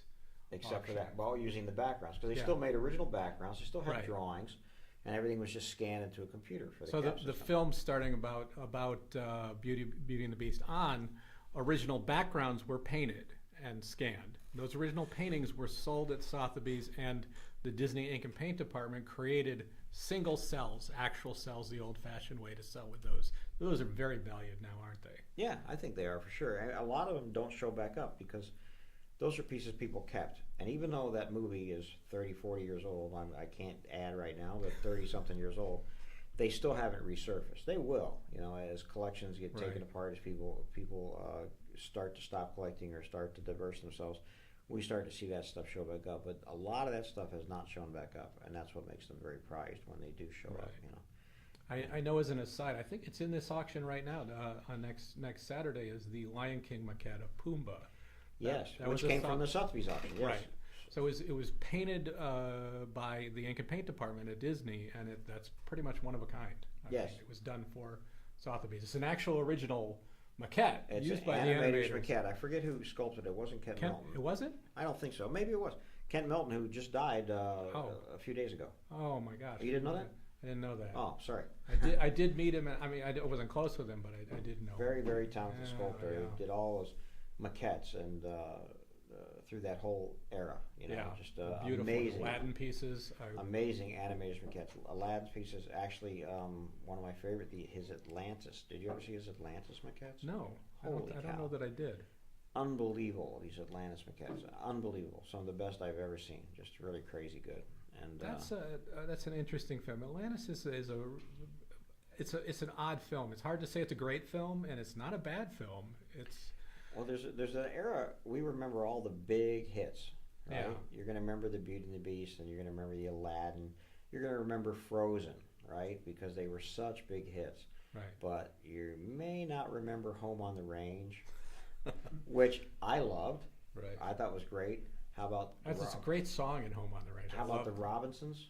Meet the Robinsons? Meet the Robinsons, Yeah. Chicken Little. I love Chicken Little. I thought Chicken Little was great, but they're not kept alive so much as some of these other ones are. You know. Yeah. They're not as marketed by the studio as the other. Well, what we're talking about there are the Disney-produced digital films as opposed to Pixar. Those are the times when Pixar was really dominating. You know, right. The digital productions. But Chicken Little. Chicken Little broke new ground in CGI animation. I remember particularly they called out the stork baseball pitcher in that film. The stork, the character squashes and stretches like old-fashioned animation that hadn't really been done in CGI before that. Really? Yeah. So this I didn't know. We'll go back and look at the stork pitching baseball particularly. It's just beautiful animation. It's a fun film too. I enjoy it. It's a great film. It's one of my, like I say, Home on the Range, Chicken Little. I actually liked in that era of films that came out. Yeah. Atlantis was in that era, and Treasure Island was in that era. Oh yeah. Treasure Island. It was after Lilo and Stitch. Love Lilo and Stitch. Yes, and it's definitely one of the peaks. But Treasure Planet kind of lost it. Treasure Planet. Yeah, that's it. Treasure Island. Yeah. Yeah, those are some of those we just forget. We don't see them out anymore, and the characters aren't being. A little later on, Don Hahn talked to me about this once. A little later on, there was, you got this kind of steampunk movement come along, and Atlantis and Treasure Planet both found new audiences. Yeah, that's interesting. Yeah, I'm a big fan of Hunchback. Well, I can say Hunchback is one of my favorite Disney movies. Yeah. And I think because it's dark, which is really great. It's beautiful and sad. Sad, dark, and you have a villain who's like a really great villain. I mean, really a killer, a really great villain. And it's opera, which is unusual, and it works really well for what they're doing there. And that's another movie I really like too. Yeah. But again, you don't see those characters. Right. On parades in the park that much anymore, And then at that time, two other films around then that I really like, a little different vein, is Hercules and an Emperor's New Groove. Emperor's New Groove I really love too. Emperor's New Groove is amazing considering it started off as this big dramatic, more Pocahontas-like, let's say, Kingdom of the Sun. Kingdom of the Sun, yeah. That was going to be kind of a basic, serious Disney animated film. And it all got scrapped, and they just pivoted like 180 degrees to this crazy, fun film. It's just fun as hell. It's great. And what a great cast with Eartha Kitt and David Spade and Patrick Warburton. And of course Tom Jones. Pull the lever. Yeah. Tom Jones. Yeah. I think Eartha Kitt's performance in that movie specifically is one of the greatest voiceover performances in the history of animation. It's great. It's funny now. I want to watch it now. Yeah. I really do. I may have to go back and watch it because that's such a great, funny movie. Yeah. I do have somebody that says their favorites are a lot of the Disney live-action sports movies. All right. Remember the Titans, The Rookie, and Miracle. Miracle, yeah. How about Angels in the Outfield? Angels in the Outfield. Yeah. And how about The Ducks? Is that a Disney movie? Well, Mighty Ducks. Again, that was the first one was a negative pickup, and then they made two more. Then they bought a hockey team just because they had it. So they. I just had. Do you remember Encino Man? Sure. Is that a Disney movie? It's a Touchstone, I think. Is it really? Yeah. But yeah, there was all the Pauly Shore movies. What? In the Army Now and Encino Man. Yeah. Encino Man was Brendan Fraser, so that's funny. But what movies did he mention? The Rookie. Let me go back. Rookie. Miracle, and Remember the Titans. Yeah. Remember the Titans. Remember Titans stands up great. I haven't seen is the Rookie. That's the pitching one. Where the kid breaks his arm and then. That one is Angels. No, that's. No, Most Valuable Player. There's the Disney ones and there's non-Disney ones. Yeah. Get them all mixed up. The Rookie has Dennis Quaid in it, and he kind of. It's a true story of an older guy that comes back. Yes, I think. Yeah. Wait, I thought that was The Natural. Maybe. I can't remember Most Valuable Player, and there was another one about the same time. There's a kid who broke his arm and he had the crazy pitch. Yeah, that's the one I remember. Is the kid who broke his arm and had the crazy pitch. Angels in the Outfield with. All right, so I've pulled up a list of Touchstone Pictures films. Okay. I'm gonna go it starts with Splash. I'm not going to name every one of them. Baby, Secret of the Lost Legend. Remember that? The dinosaur movie. Patrick McGowan. No. Yeah. It's a live-action dinosaur movie. My Science Project. Down and Out in Beverly Hills. Down and Out in Beverly Hills. I do remember being touched on. Yeah. Forgotten one that was big at the time. Ruthless People. That was I think a big edgy for Disney. Mike Douglas. Yeah. Yeah. Danny DeVito. Mm-hmm. The Color of Money. Outrageous Fortune Tin Man. Ernest Ernest Goes to Camp. Yikes. Adventures in Babysitting was another big live action film. It's got a lot of fans still. The Stakeout movies, Richard Yeah, I remember Dreyfuss and Stakeout, Emilio sure. Estevez. 3 Men and a Baby. Yes. Oh, Good. that's right. That was a big Touchstone movie. Yeah. Good Morning Vietnam. I didn't know that was Touchstone. Cocktail. I Tom didn't know- Cruise. Tom Cruise. I didn't know That- that was Kokomo. at all. Hey, look, wait 1 second. Is All that right. the syrup? That's you're the talking syrup. about? So Can, what can- is wait, with the can syrup? I put in a bid before? Oh, damn it! Excuse What's me. that? Hey, no language here. Quick, bleep Sorry. that out. Is there a delay? Darn it! It's doing great. What is the syrup? This is a bottle of Disneyland pancake and waffle syrup from the 70s. Wow, is it still good? Is that why they're bidding on it? Because I don't know. I was wondering that because I know honey stays good forever. I don't know that syrup. I don't know about 70s syrup in a plastic bottle. Wow, but, that's crazy. Great 70s graphics on that, though, actually. Really Wait, great 70s. I'm sorry. Who wrote that description? It says in fine unopened condition with no expiration date. There you go. You know, no expiration date. which implies use at your own risk. All right, so whoever bought that, just know that I hope you bought it as a decorative item. So It says technically an unopened container of syrup in a plastic bottle is best within a year, but it will keep indefinitely. Well, that's great. That's amazing. We're in indefinitely now. That's for sure. We don't. I don't think we want to advise anybody to actually eat. Whoever won that, I don't want to advise them to actually try it. No, it's not. but- Let's keep it unopened. You know, it's worth it it's unopened. worth more unopened, so we want to keep it that way. That's funny. That's great. So of course, Rocketeer was another live. Yes, action Rocketeer, absolutely, 100%, film. and a really good movie too. Pretty Woman was huge. Remember Pretty Woman? That was Touchstone. That was Touchstone. Wow. Dick Tracy. Dick Tracy, I remember. Do you know they had a live Dick Tracy show at Disneyland? Yes. It lasted about a month. Yeah. Did you know the West Side Diner, which is under Pirates of the Caribbean, was decorated with all the art from that for years and years later? It might still be, for all I know. Wait, the what diner? Okay, so under the Pirates of the Caribbean, the bathroom is right around the corner from Pirates of the Sure. Caribbean. So if you're a cast member, Oh, it's a cast member then. Okay. What diner is this? it's under Pirates of the Caribbean. Do you know about this, Zach? You making notes on this? I made a note of it, but I have never known. If you get there, just let us know. You'll know if the Dick Tracy stuff's still there. It's all over. But a lot of the backstage spaces are just decorated with old event artwork. Tons of them. Like the Haunted Mansion break room is full of just signs from Haunted Mansion stuff that happened, and it's kind of cool. You should see it, on the backstage. Zach, at you have to Disneyland go there. Oh, places. yes, I will. Yeah. I will find it. I promise you. Sister Act. Sister Act, I knew. Yeah, that's right. I have one from Touchstone, Armageddon. Yes. Yes. Absolutely. Yeah. That was huge. Green Card, Scenes from a Mall, Woody Allen, Bette Midler. Now I want to go to that cafe underneath the Pirates of the Caribbean. It's underneath it? It's not that exciting. It's just it's basically underneath Pirates of the Caribbean.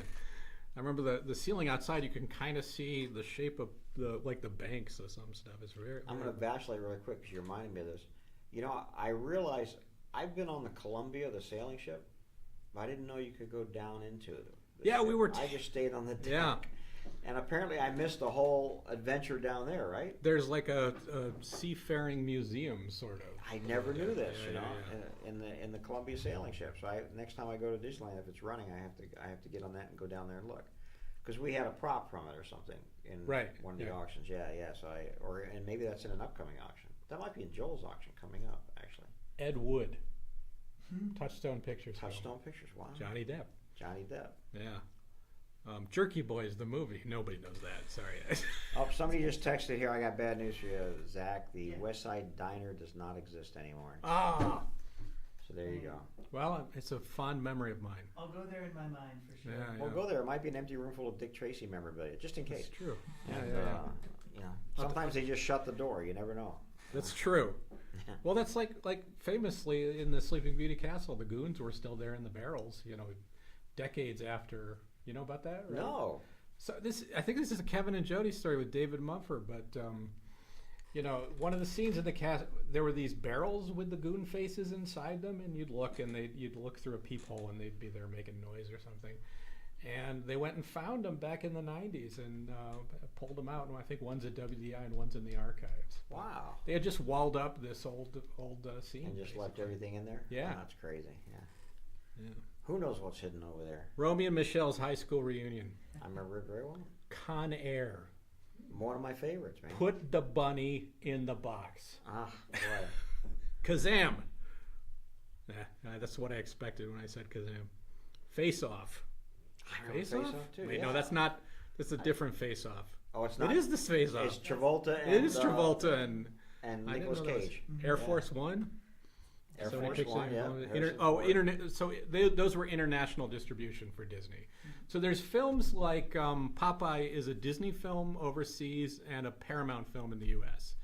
So the U.S. audience doesn't think of it as Disney. Right. But Dragon Slayer was another one like that. It was effects were produced at WDI in Glendale. They Really? built that dragon. Wow. But it's a Disney film overseas. 6 Days, 7 Nights. I remember Armageddon. Rushmore. Yeah.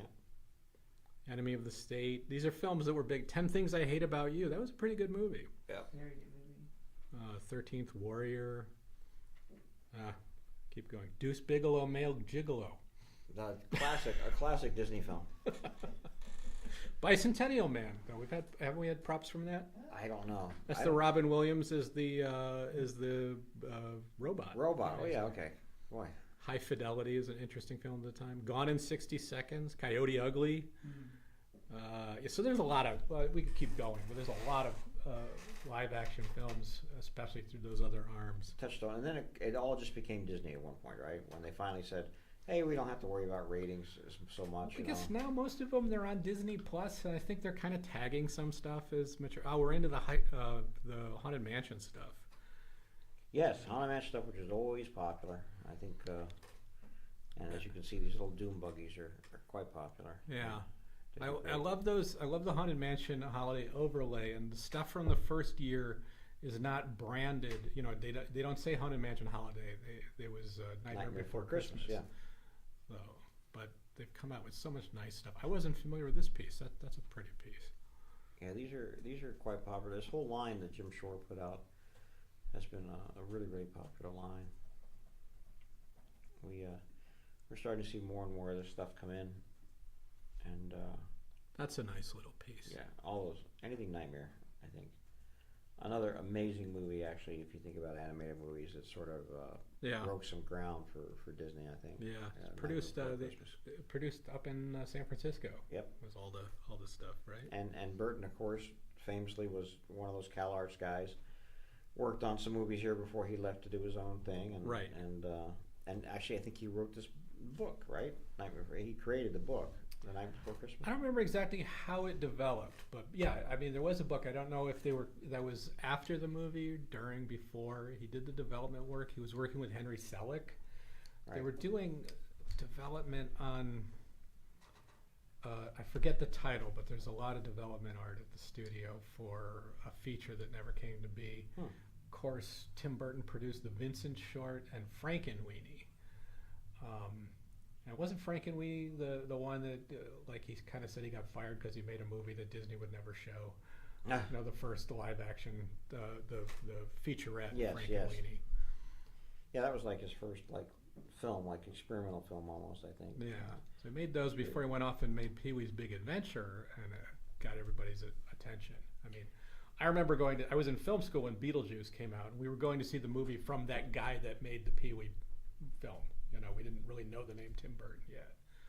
But yeah, But it was. I think Nightmare opened this whole stop motion world again, which is great. absolutely.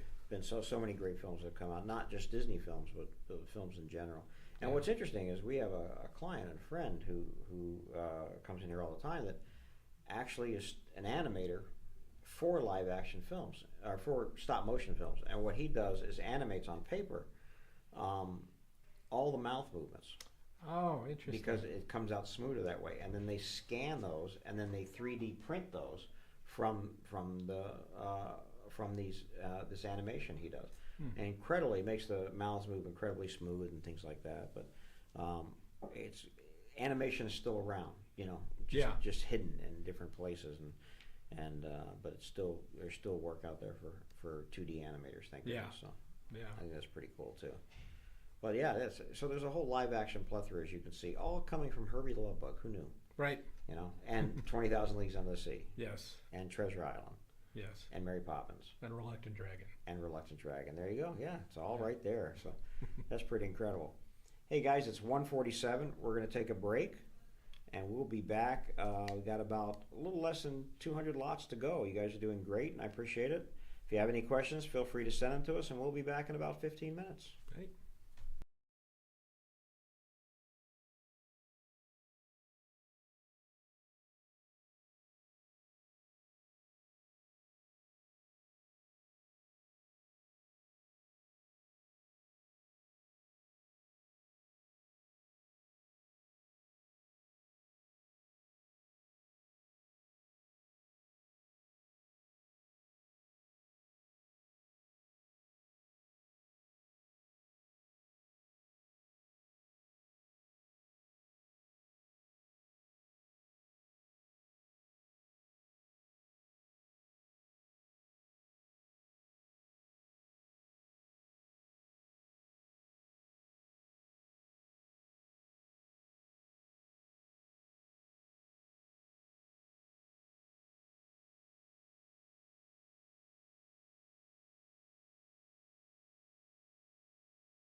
Hey guys, we're back. The auction is a little less than 100 lots left, so we'll be done pretty soon. Thank you all for the bidding. It's been great, and still a lot of good pieces to come here. And a lot of pieces I can see that have bids on them already. Someone wrote in and asked, where will the McGee 2 preview be held, and what are the tentative dates? The preview will be here. We can actually fit it into our exhibition space because it doesn't have a lot of ride vehicles in it. That's what really made the other one difficult. Was Huge. Yeah, having these gigantic ride vehicles and Dumbos and all that kind of stuff to have to do. Yeah, it adds up quickly. But so it'll definitely be here, and the auction's the 27th and 28th. So the exhibition will probably start about 2 weeks before that. So around we'll say the 15th or the 12th. I don't have a calendar with me, but those would be the tentative dates for it for sure. So I keep an eye out on our website. There'll be a lot more going up as it goes on, and as I may have mentioned, there'll be we have the March 2nd auction, and then we have another online auction that's loaded with some really cool pieces that'll happen sometime in between those two auctions. And other than that, there's something goofy going on. I'm not sure what it is, but with this thing, what do you feel that sort of goofy feeling? I don't know. It's something like everything's goofy. Yeah, everything is good. I want to mention, while we just took that break, I had a quick bite and I watched the opening to Emperor's New Groove because you guys maybe want to see it so badly when we were talking about it in here, and it's great, absolutely great. I had a ball watching it. I'm going to watch the rest of it afterwards now, and then I'm going to watch Home on the Range. That's it. That's my goal for today. All right. Those two movies we talked about. But as you might notice if you're watching, we have a goofy head on the table. Where? What's this from? Which? Where? What goofy? Yeah, right. Yeah. Oh! Yeah, there he is. Yeah. What's this from, Ed? This is from our March 2nd auction, right? Our March 2nd auction. This is in the exhibit, except for right now while it's here on the table. Everyone's looking for it, probably. Yeah. The what's crazy is, as I was mentioning before we went on, this is like the third goofy head we've had in 3 auctions. There's one in the Joel auction, I believe. And there's one a few auctions before that, and it seems to be the head that shows up. And I was wondering why that is. If it was just these get beat up faster because kids, I think that's a good theory. I mean, I wonder. You're not going to hit Mickey or slap Mickey, but maybe you roughhouse a little bit with Goofy. I don't know what the answer is to that, but it's just interesting that these are showing up. And this is a great one. I mean, I love these. I think they're fascinating, well sculpted. Yes. I think we have photos in the gallery of the sculptor who made these, sculpting the Goofy mask, and they're pretty cool. And that's a great piece. Again, part of this March 2nd auction happens next week. It'll be online and live in the gallery we're streaming with a live auctioneer as we have done in the past, as most of you know. I know a lot of Up for Auction is around Goofy heads in the Joel McGee Goofy head. There's a segment about the Goofy head, one of the Goofy heads from Up for Auction, And there was the what do we call it, the non-legit, the fan made. The fantasy piece, Beautiful piece for a homemade piece. Yeah, as long as you don't put it next to one of the real ones, then you start to see the differences that these all make. You mentioned you thought of a live action movie. Just a real quick one. Always forget this. I've never even seen this film, but it's Victory Through Air Power. Oh, is that a live action film? That's a live. Yeah, there's some animation in it, but it's mostly live action. It's a documentary, basically. Oh, that's true. That's true. It's like Man in Space, also, if you think about it, right, where they're interviewing people about technology and things like that. Then they cut to animation to demonstrate what it is. It's funny you should say it, though. I think all I've ever seen in Victory and Air Power are the animated sequences. Yeah. I've seen stills, of course, of the live action sequences. Interesting film in Disney history. They say that the theories about air support that are in the film turned out to not really be true, but FDR viewing the film, it ended up getting enough air support for D-Day. So it was an important film in American history. That's very interesting. That's very unusual. Yeah. And you just reminded me, I've also seen a Disney animated election film for Eisenhower, I believe. In fact, I think... That sounds familiar. I think I have the music for it coming up in an auction. Not this March 2nd auction, but I think I have the score for it, the Disney score for it. Yeah, for I Like Ike. Exactly right. Now, I don't know how that felt. I mean, it doesn't surprise me that Eisenhower would have animation by Disney, but in the mid to late 50s, Disney was producing a lot of commercial animation. I was about to say that, yeah. Just to make money, like for Cheerios cereal and Ipana toothpaste. And I have in my collection, just because I thought they were unusual, I have some Art Corner pieces of raisins and things like that from cereal commercials. Oh, that interesting. Disney animated. That's And interesting. then they were sold at Disneyland. Yeah, that that's surprises what I- me. Yeah. So I Because thought they that was they kind of kept a low profile on that stuff. How much of that they were doing. Wow. Now, and somebody just mentioned a live action film that I've never heard of. Let's see. Not So Lonely Lighthouse Keeper. I know the title. I think Wow. it's not a feature. I think it's a television episode. It's one of those Probably is. 70s. Remember like the Johnny Whitaker shows, the Whiz Kid and the Carnival Capers? Yeah, but this is more. Here's what it's mentioned: that it was filmed in Anacapa Island, right. a lighthouse, and used the real Coast Guard keepers in it. Besides the Disney actors, they had the real Coast Guard keepers in it. That's interesting. I'll have to look up that film. Yeah, he says, yeah, it is a World of Disney film. So that's our episode. Yeah. You open Very the door cool. on stuff like Never Cry Wolf. And, Boy, you're going over my head, man. I don't know. I Well, don't know see, stuff. I just knew from working with the photo collection, I knew every title through this era because Right. we had a book for them. Wow. Even if they never came up, yeah. The Not So Lonely Lighthouse Keeper, season 14 of Wonderful World of Color. That's funny. Yeah, that's great. I love hearing about that. See, I'll look that up, see if I can find it and take a. But take a peek Johnny Whitaker, the Whiz Kid and the Carnival Caper, there were like 2 or 3 where he played a kid that was on the Wonderful World of Well, he was a Disney. kid. He didn't have to play it. Well, yeah, he played like a genius kid, you know. Yeah. Is that Johnny Whitaker? Is that was he in the TV series? Is that Johnny Whitaker? Family Affair. Yeah. Yeah. That kid. Yeah. And Okay. Sigmund and the Sea Monsters. That's right. Sigmund Sea Monsters. Yeah. Wow. Yeah. There you go back. It's funny how these child stars like Well, that. you forget what am I forgetting? Jodie Ron Howard's Foster? brother. Clint Howard. Clint Howard. Exactly. Yeah. Yeah. Well, Ron Howard was in a Disney show with his dad too. He was. Yeah. It's one of the dog shows. I can't remember if it was a feature or A dog show. well, you know, like Boomer or something. I don't remember. But Clint Howard got around. He got a lot of stuff. He got a lot of work in that stuff. Give me a sec. All right, we'll give you 1 second. I'm getting into the Disney. That's Stephanie loves to say that. I can't say much on this stuff because this is stuff I don't know. I don't remember. And it's funny because I used to watch Wonderful World of Color and the Disney TV show all the time. I lived overseas, so we got it in reruns all the time. His first job with Disney was with the story and song from The Haunted Mansion. Ron Howard, you know his voice is on that record. Is it really? He's the kid that's like saying, "Let's go in this room" and stuff. Wow. Yeah. That's 69.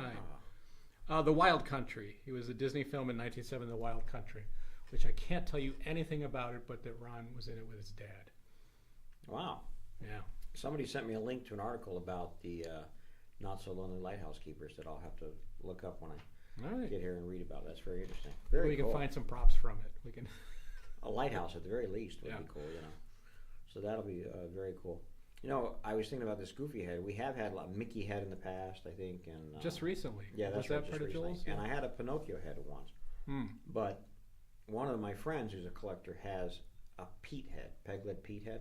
But I've Oh, wow. never even seen him in the park. Yeah. But this is an older head. It's really, really cool and really neat. Much smaller than these because Pete had a big body and a small head, right? Yeah. But still a Yeah. very, very cool piece. Kind of like we just recently had the Queen of Hearts, right? Alice in Oh Wonderland. yeah, same thing. Smaller head, bigger body. She right? was much taller than you'd expect. Yeah, it was a huge costume. Yeah.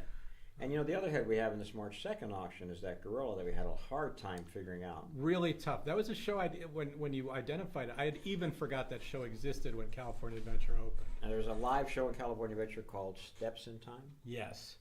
Which I probably saw and I have no memory of. It just because after Aladdin came into that theater, it's like that. That's the only show I ever saw in the theater. Was Yeah, Aladdin. yeah. And I saw that because there was a Disney Anna convention or something going on, and Right. we all went to that show. Yeah, and the Aladdin show was great, of course, but I probably saw Steps in Time, but I just don't remember. Yeah, pretty amazing though. Pretty Yeah. amazing. That was a lot of research. But that gorilla's in the March 2nd auction. That head. That's a and that's a very cool head. Very beautiful cool piece, Very yeah. very cool piece. Yeah. And that's what's interesting. We knew it was real, and we knew it was something. It had a Disney property tag in it, and just finding it is Was so the hard exciting. part. Yeah, That's yeah. the fun part of the job, right? Is Yeah. figuring out what those pieces are. Yeah. And sometimes we don't get them right. Sometimes we do. You know, what happens? Usually we get them right. Usually we get them Usually. right. Sometimes we don't, and then you guys correct us, and that's always helpful. We like to hear that when you guys say, hey, you did this wrong, you messed up there. I'll fess up. We know we have a costume that was misidentified in the March 2nd Yes, auction. yeah. Right.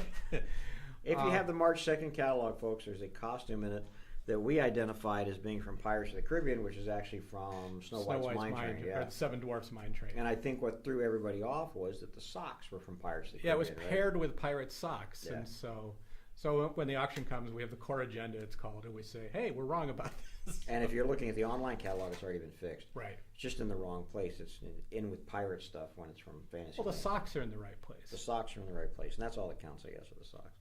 Yeah. And but that's a great part of it.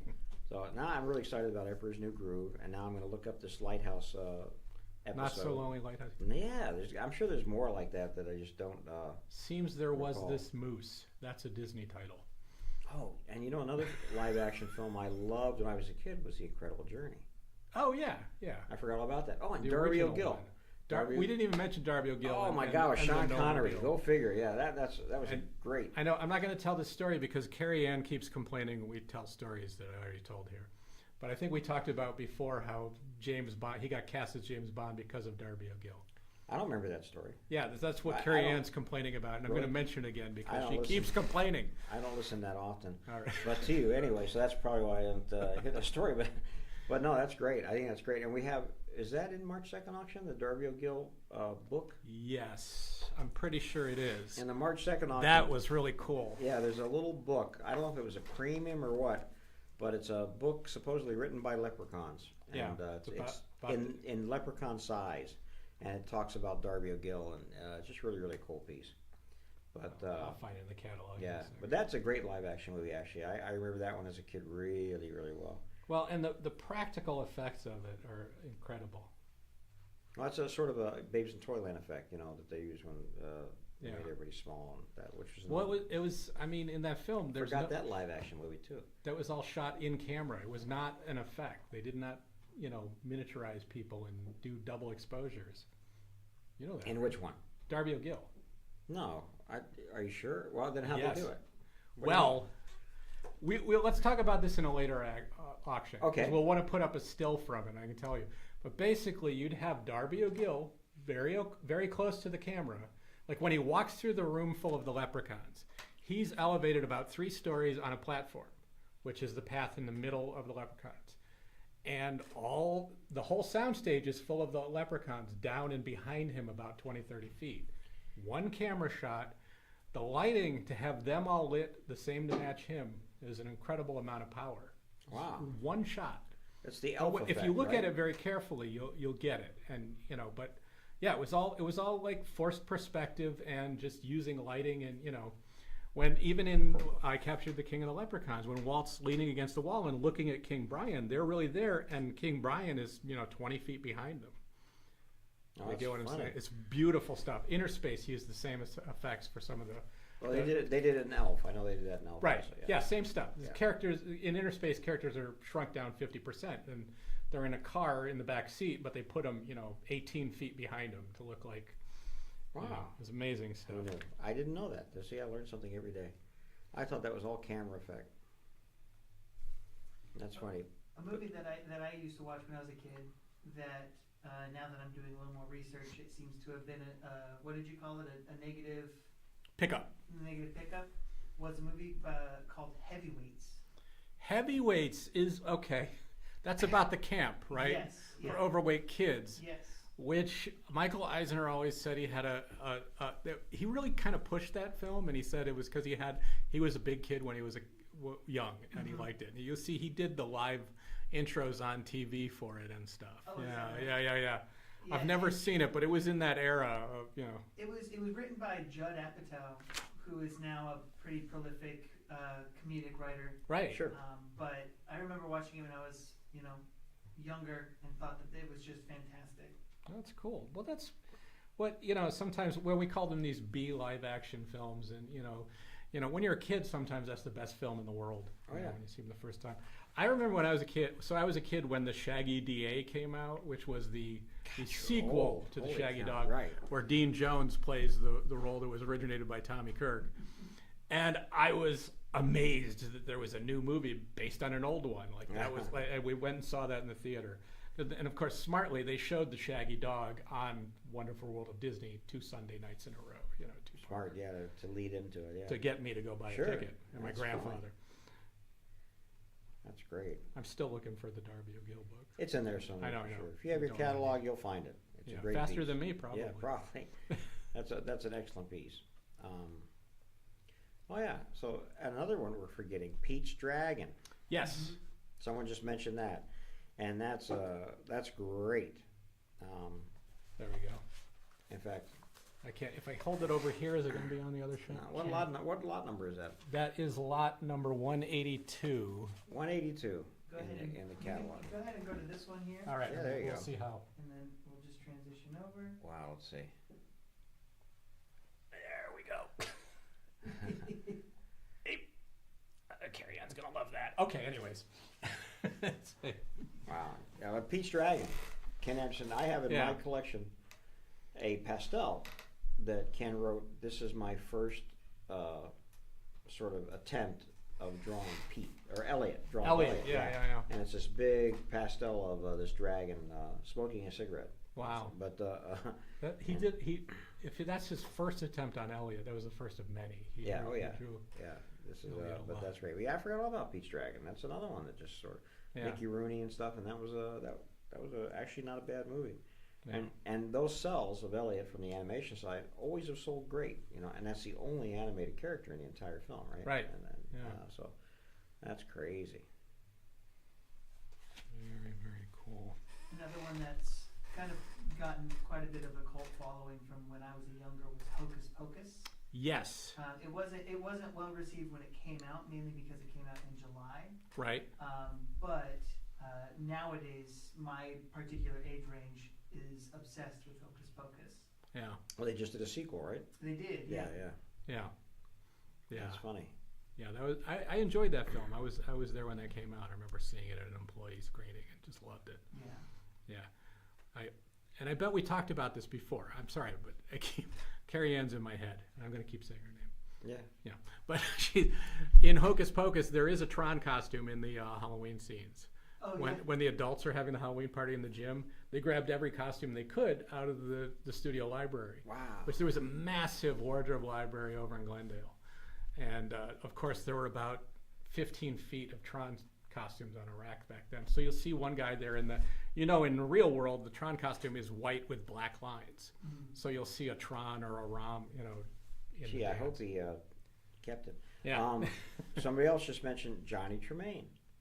Another live action. Yeah. How are you forgetting these? That's I know great. Peter Ellenshaw Thank you, worked folks. on That's that great. one. Yeah, Ellenshaw worked on that. That's absolutely correct. So crazy. Yeah. It's another huge. And was that also Disney TV too? Well, that was Walt's era. That's like 50s. Yeah. So I mean, you got the Great Locomotive Chase was of course. Yeah, we've had stuff from that. The Great Locomotive Chase too. That's Fess, like kind of is not Davy for a change. Right. Exactly. Perry. Oh yeah, the squirrel. The squirrel. What's unique about Perry? It's the only true life fantasy film they made up. It's like we're going to admit that we're staging this. We're going to stage it for real now, using a squirrel. Old Yeller. Old Yeller, of course. Yeah. I mean, that was a big deal. That's still like a urban, Old Yeller used in all sorts of contemporary. Yeah, of course. Yeah, stuff. Here's the one people forget. This is the Matterhorn at Disneyland. Third Man on the Mountain was tied into the Matterhorn. I have no clue what you're talking about. Third Man on the Mountain, November 10th. It's about the Matterhorn. There was a big tie-in when the Matterhorn opened at Disneyland. Really? Yeah. Wow. Toby Tyler, of course. Yep. Pollyanna. You get into Haley Mills. Oh, that's right. Yeah.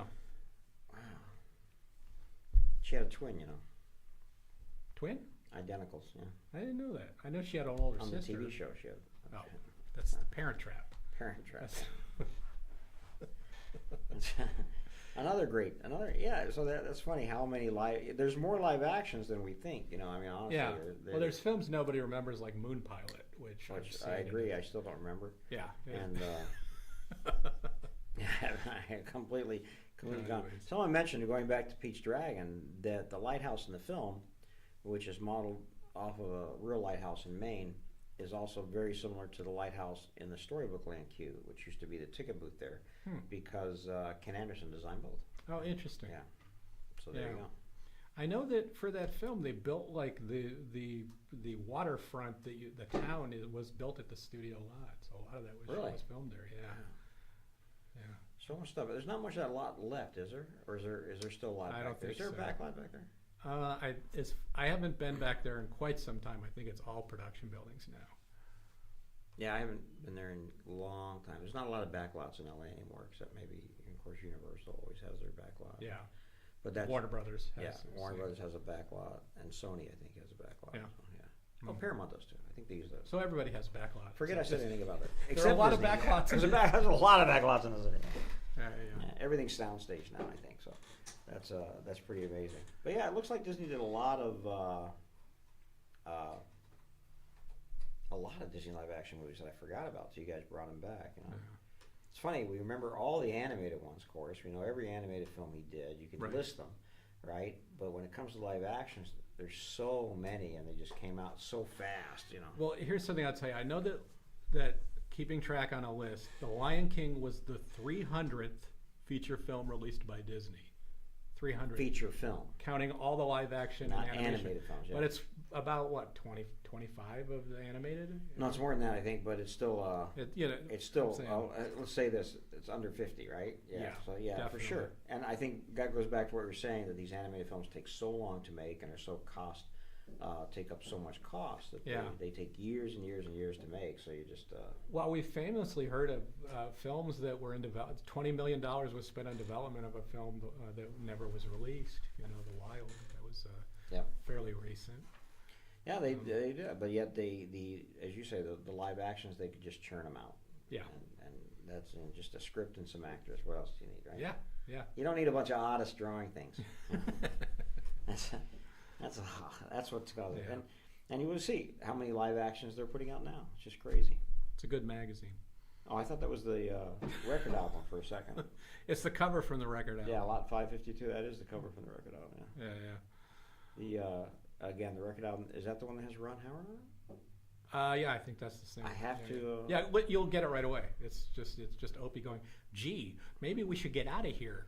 Does he sing Wells Fargo Wagon? He does. At any point in there? Yeah. Constantly. I love that. That's, That's my Music Man reference. Yay! We had the costume recently, Music Man. That's right. Did you know we had a band costume for Music Man on one of our last pop culture auctions? I did not know that. Yes, absolutely. One of the marching band at the end costumes. Yeah. Which again, I just like musicals, so I know that one so well. That's really funny. Yeah. I've held one of the original scripts from the movie. I went and toured the Barbershop Harmony Society facility, and they had a script from the quartet for one of the guys from the quartet. Wow. Yeah. Cool. That was very cool. Yeah, that's pretty amazing. Well, guys, you've got 50 or so, 55 items left. That's it, and we're done with this auction. So I'll say really quick something that was brought up in our break. We were talking about the live action films and the Mighty Ducks, and we haven't been talking about. There was a TV animated show based on the Mighty Ducks also. Sure, absolutely. Yeah. And I keep referring to the March 2nd auction. Please forgive me, but that has what brought Disney TV animation back, I believe, which is DuckTales and Rescue Rangers. And there's some incredibly good DuckTales cells in this auction coming Beautiful. I mean, outstanding cells. They're cells and backgrounds like I've never seen. I mean, they're really good pieces. And and I think that was a big breakthrough for Disney TV right there. That absolutely became a huge hit with that Rescue Rangers sort of hour, like a block that they had. Yeah, they had. I mean, Gummy Bears preceded it, and they kept Tailspin was part of it. Tailspin, and then Darkwing Duck came later, but all these great shows. That was a big deal, and those were syndicated. That was before ABC was Disney. Yes, they were on KCAL. They were great. And then you mentioned, and this is later, of course, that the animated. We were talking about Toy Story.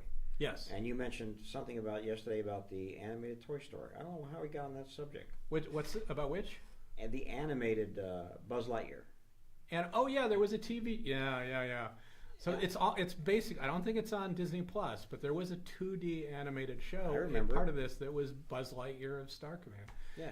And that's where I think Patrick Warburton does Buzz's voice for the first time. And this was before Pixar was officially part of Disney, and John Lasseter was not a fan of it, and it's just kind of not talked about for a long Because time. it's not the Buzz Lightyear. He's not quite on model like the Buzz Lightyear that we see in yeah, the, he's the 2D, and they made He's up this 2D, whole yeah, he's other more world. cartoony for sure, yeah. So it kind of disappeared. Yeah. And I'm always keeping an eye out for stuff from that. I really like that show. We get those cells occasionally because they sold them. They marketed the cells from that through Disney, along with the Winnie the Pooh TV series and of course DuckTales and Rescue Rangers. But I think for Disney Animation that was a big breakthrough, and that was like you say, it was pre ABC. Yeah, it's pre ABC. There might have been a Disney Channel then.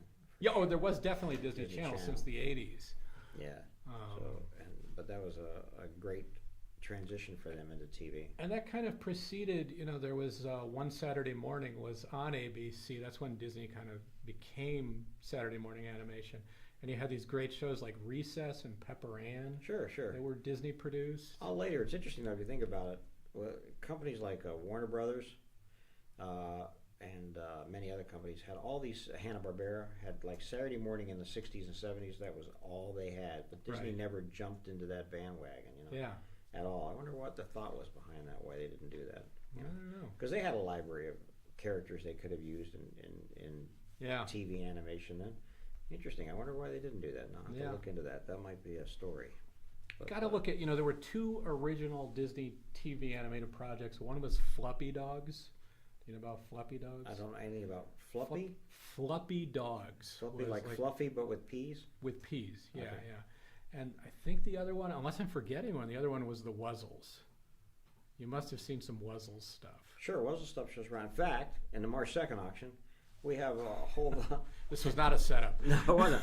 But we have a whole set of scores from the Wuzzles. We have Oh, yeah? the musical scores for the Wuzzles. I mean, just like a big stack of all the charts, we call them, right? For the Wuzzles. Yeah. Absolutely. Yeah. Yeah. But that was a big success too, actually. Yeah. Still is. Has a good following. That was kind of right at the time when Care Bears was big. So you had these characters that were like half rhinoceros, half monkey, or the rhinoki, and a lion and a bee mixed. I think Bumble Lion. Zach watched all of them. He's over there. Oh yeah. Yeah. I do recall. You remember him? Yeah. Yeah.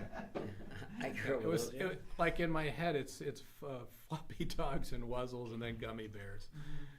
Which Gummy Bears are really basically forgotten. I think that's what I hear the least about when people are talking about their love for Disney TV animation. I think they may have been forgotten a little bit, but they were crucial in that big. They were one of the first four in the block. One of the big four, we're calling. Yeah. That was a big deal, absolutely a big deal. And now they've come back. I think they have again. I don't watch a lot of the stuff on TV anymore, but I know there's a whole Mickey series on TV that's very successful and doing really well. Right. Disney characters, Donald Duck, things like that. Like some children's morning show that you should know and I don't. But so they're still there and they're still going strong. Well, this is old news now, but there was a point when, Zach, tell me if I'm wrong with this, but it seemed like every single Disney TV show animated was about kids in school.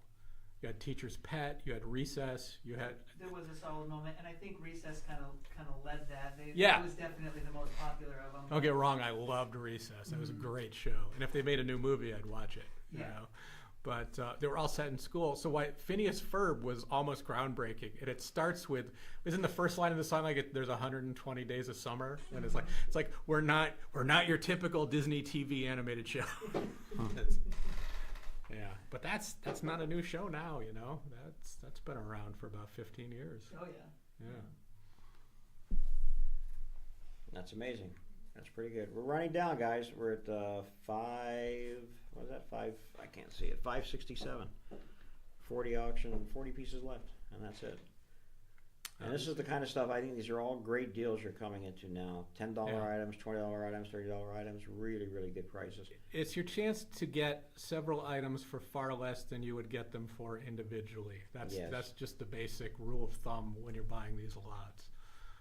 That's a great price right there.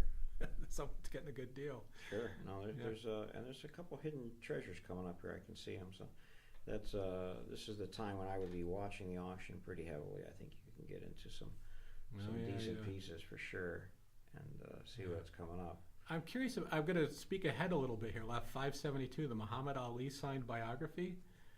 You're going to say, why is that in a Disney auction? Well, Do you know? No, I don't. I can't remember why it's in So here. there's an article inside that book. I wrote the description. That was signed by Muhammad Ali in Tomorrowland. They had a signing for him. There's an article from the Orange County Register of the same day. That's and the receipt from Tomorrowland for buying the book. And Really? Yeah. I wonder why that was. Was it for a celebration of Olympic athletes or something? Maybe. I mean, I don't know how old the book is. I'd have to look back at the. Because they did have those Olympic nights and stuff in the '80s, right? And I don't know if they really when that book came out. I didn't see the date on it, but It's this early '90s. I think we'll see it in a minute when it comes up. I like these tags too. By the way, that's pretty cool. oh yeah, I know. It's just good, defective crazy stuff. equipment tag. Yeah, you're never going to see this, right? That's the big red. Do yeah. not turn this on tag. Yep. Do not use this, please. Yeah. Don't put this out in the park. That's a pretty funny cool. thing. Yeah, I want to see this Muhammad Ali come up, and these security badges always do well. These hat badges. Yeah, they're beautiful. And they go for much more in our regular like catalog auctions. I see them go for a lot more than they go for here on the internet. So they're actually a pretty good deal. I'm wondering in the chat if we have some of our catalog people watching, if you could give us a shout out, because we did put an ad for this in the catalog. Oh yeah, just curious. Yeah, if anybody saw say the hi. ad. Of course, they just would have gotten the catalog in the last day or two. Probably. Right, Yeah, right. Just came out for So sure. they have to get past Yes. page 82. Oh, somebody just said hi. All right. There you go. You got a hi. Another hi. Hiya back to both you guys. So there you go. So some people do have the catalog. Good. That's Good great. deal. That's Good great. deal. Yeah, here you see this badge is doing really well. I love those pieces. Yeah, I think that's a good piece to pick up in this kind of auction. You know, it really is. I think the two auctions, this online auction and then what we have in March 2nd, are completely different. You know, kind of pieces. Right. And so this is a great way to go. Oh, it's got a bid. So there you go, There's your Muhammad Ali 1991. book. 1991. It's a really nice autograph on a plate, and usually when you see a plate in a book, I assume that they signed a stack of plates, but it does have the account in it from this clipped article of him signing at Tomorrowland with the receipt for the book that it was bought at Tomorrowland. That's so cool. That's very That's cool. your provenance on it. That's great. Yeah. Who knew? I wonder why it was in there too. Yeah. But I don't know why half the stuff I put in these things sometimes it just shows up. Hey, It looks good. Yeah, It fits in. Yeah. Now you know in August we have a pop culture auction which has Disney park stuff in it, but also has some sports memorabilia that's really cool. I think I told you the Star Wars toys are off the hook amazing, and non-Disney movies and things like that. I really enjoy our pop culture auctions because that's where I learn the most. I've been around Disney so long. I really enjoy digging into parts of Hollywood history and everything that are not familiar to me. And to me, the only hard part is there's so much stuff, and I don't know. Like I'm get like you. I know all the Disney stuff pretty good, but when it gets to a movie poster with some star that I've maybe seen once or stuff like that, right. Who knows? You know, how do I know? You know, it takes a lot of research and a lot of learning to see why it's important or why things like that. But that's shaping up to be a really really nice auction, really decent auction. So I think I can't wait for that. You know, it's funny how they never re-released or that. Tar Baby Brer Rabbit record is up. They wouldn't show the movie, right? But they made a lot of records and books and things like that. Well, the movie was re-released as late as the mid '80s. Was it? Yeah, it was '83 or '86, I want to say. I don't know that I ever saw it in the theater. And that is referenced in the development of Splash Mountain to say, well, you know, the audience, it did well at the box office in the '80s, and yeah. That's crazy. I really, it's amazing how popular the Song on the South stuff still is. You know, Oh, that was beautiful. That Columbia poster. I didn't get to see that one going through. Those are posters. They actually are park posters. But they're later ones. They're on a different material than the silkscreen. They're printed on a different material, so they would last longer in the park. You know, because they didn't want to replace them. I don't think as much as they had to in the old days. But that's great. Hey, here's that rug. This mug is really nice. This rug is really Rug nice. or mug, whatever you It looks like it's got a crease in it, but it doesn't really. No, it's just the way it was folded. Yeah. Yeah, and you know what's coming out, but I don't think they have any bids. Or the the fire prevention study. These are so cool. We should have done better than have the green one be the top image, but the other images are there. You just have to Yeah. These are really, really cool. They're really, Yeah. really neat. These are the ones that, like, we were talking about these earlier. They have 6 or 8 different cards inside, all about, mostly certain kind of Mickey and safety. Goofy and other Yeah. characters. Yeah, they're just so. Yeah, they're actually great. So this one has a bit on it. Well, there you go. I think these are rare too. I don't think people realize how rare they are. I've never seen them. I've seen, I might have seen. Remember, film strips were a thing back in the 70s and Yes, 80s, absolutely, where yeah. they'd send a cassette or a record, and the strip to the screen and say, "Remember to be safe around poisons." Beep. Yeah, yeah. So you had to press the button, yeah, or turn it. Yeah, I remember that. Yeah. I just think I don't think a lot of these survived. No. They would get used up. I've never seen complete sets like this before. I so. bet they'd be tacked up in classroom. They'd be pulled down, given to a kid, or just thrown out. Or just and thrown out. And a kid would just wear them out and Yeah. throw them out. Oh yeah. So yeah, I think those make them quite rare. And even the boxes they come in, which you're seeing the picture of right now, is the case they're in. See, I didn't see these 1966 ones. They're a little older. That's interesting Yes. too. I processed the green ones, the 70s ones. No, I think these are quite unusual and. Yeah. Yeah. So that's off the "I'm no fool," Absolutely, type of thing. that's the theme to it, for sure. And 66, and I'm No Fool had to come out like 60. No, it might come Well, out it was in the 50s, 50s, Mickey yeah. Mouse Club, Yeah. but it was syndicated in the 60s. They were around again, and Yeah, these are just absolutely amazing. So some got bids, some didn't, which makes sense. Like I say, they're interesting collectibles. You have to see what you want, what feels right. So kind of like it. talking there about "I'm No Fool" from the 50s, Disney was never dropped the ball on reusing animation when they could. And I'm not talking about Maid Marian dancing the same as Snow White. I get that. That's why. But like What? No, I'm just kidding. in Reluctant Dragon, right? Right. Robert Benchley talks to Donald Duck on the animation stand. Remember, it's old Donald Duck Farmer, and Donald says, "First my foot's here," and they take a picture, then it's here. They're showing the animation process. So they reused that footage from Reluctant Dragon, but they cut it in with Haley Mills talking to Donald Duck in the 80s. Wow. They cut it with Neil Patrick Harris talking to Donald Duck in the 90s or early 2000s. And I know there was at least one other version where they just reshoot the live action person, and you have Donald here And saying, use that- "First my foot's here, then That's it's here." funny. So that's known by generations with different people in the role. I had no idea. I know that they did reuse animation quite a bit. We don't Yeah. notice it. The most noticeable one for me was, let me think about the short 1959 called "The Truth About Mother Goose. Yeah. Where they have the jousting on the bridge. Right. And they reuse that jousting in Sword Sword in of the Stone. Stone. Yeah. And there it's really obvious, because it's the same character, same horses, same knights and everything. But Right. But in other instances, like you'd say, they take a dancing sequence of Snow White, look at the drawings or whatever, and just redo them with Maid Marian or whoever. So that was quite useful. Yeah. And a lot of times people don't realize they rotoscoped a lot of stuff, which is Yeah, that was far more than they copped to, I'll say. Well, yeah, all the way around. We have, I think, here a lot of Prince Philip photographs of the actor, Mhm. going through Prince Philip's motions that they would trace to get, especially the scenes where he's battling Maleficent. Right.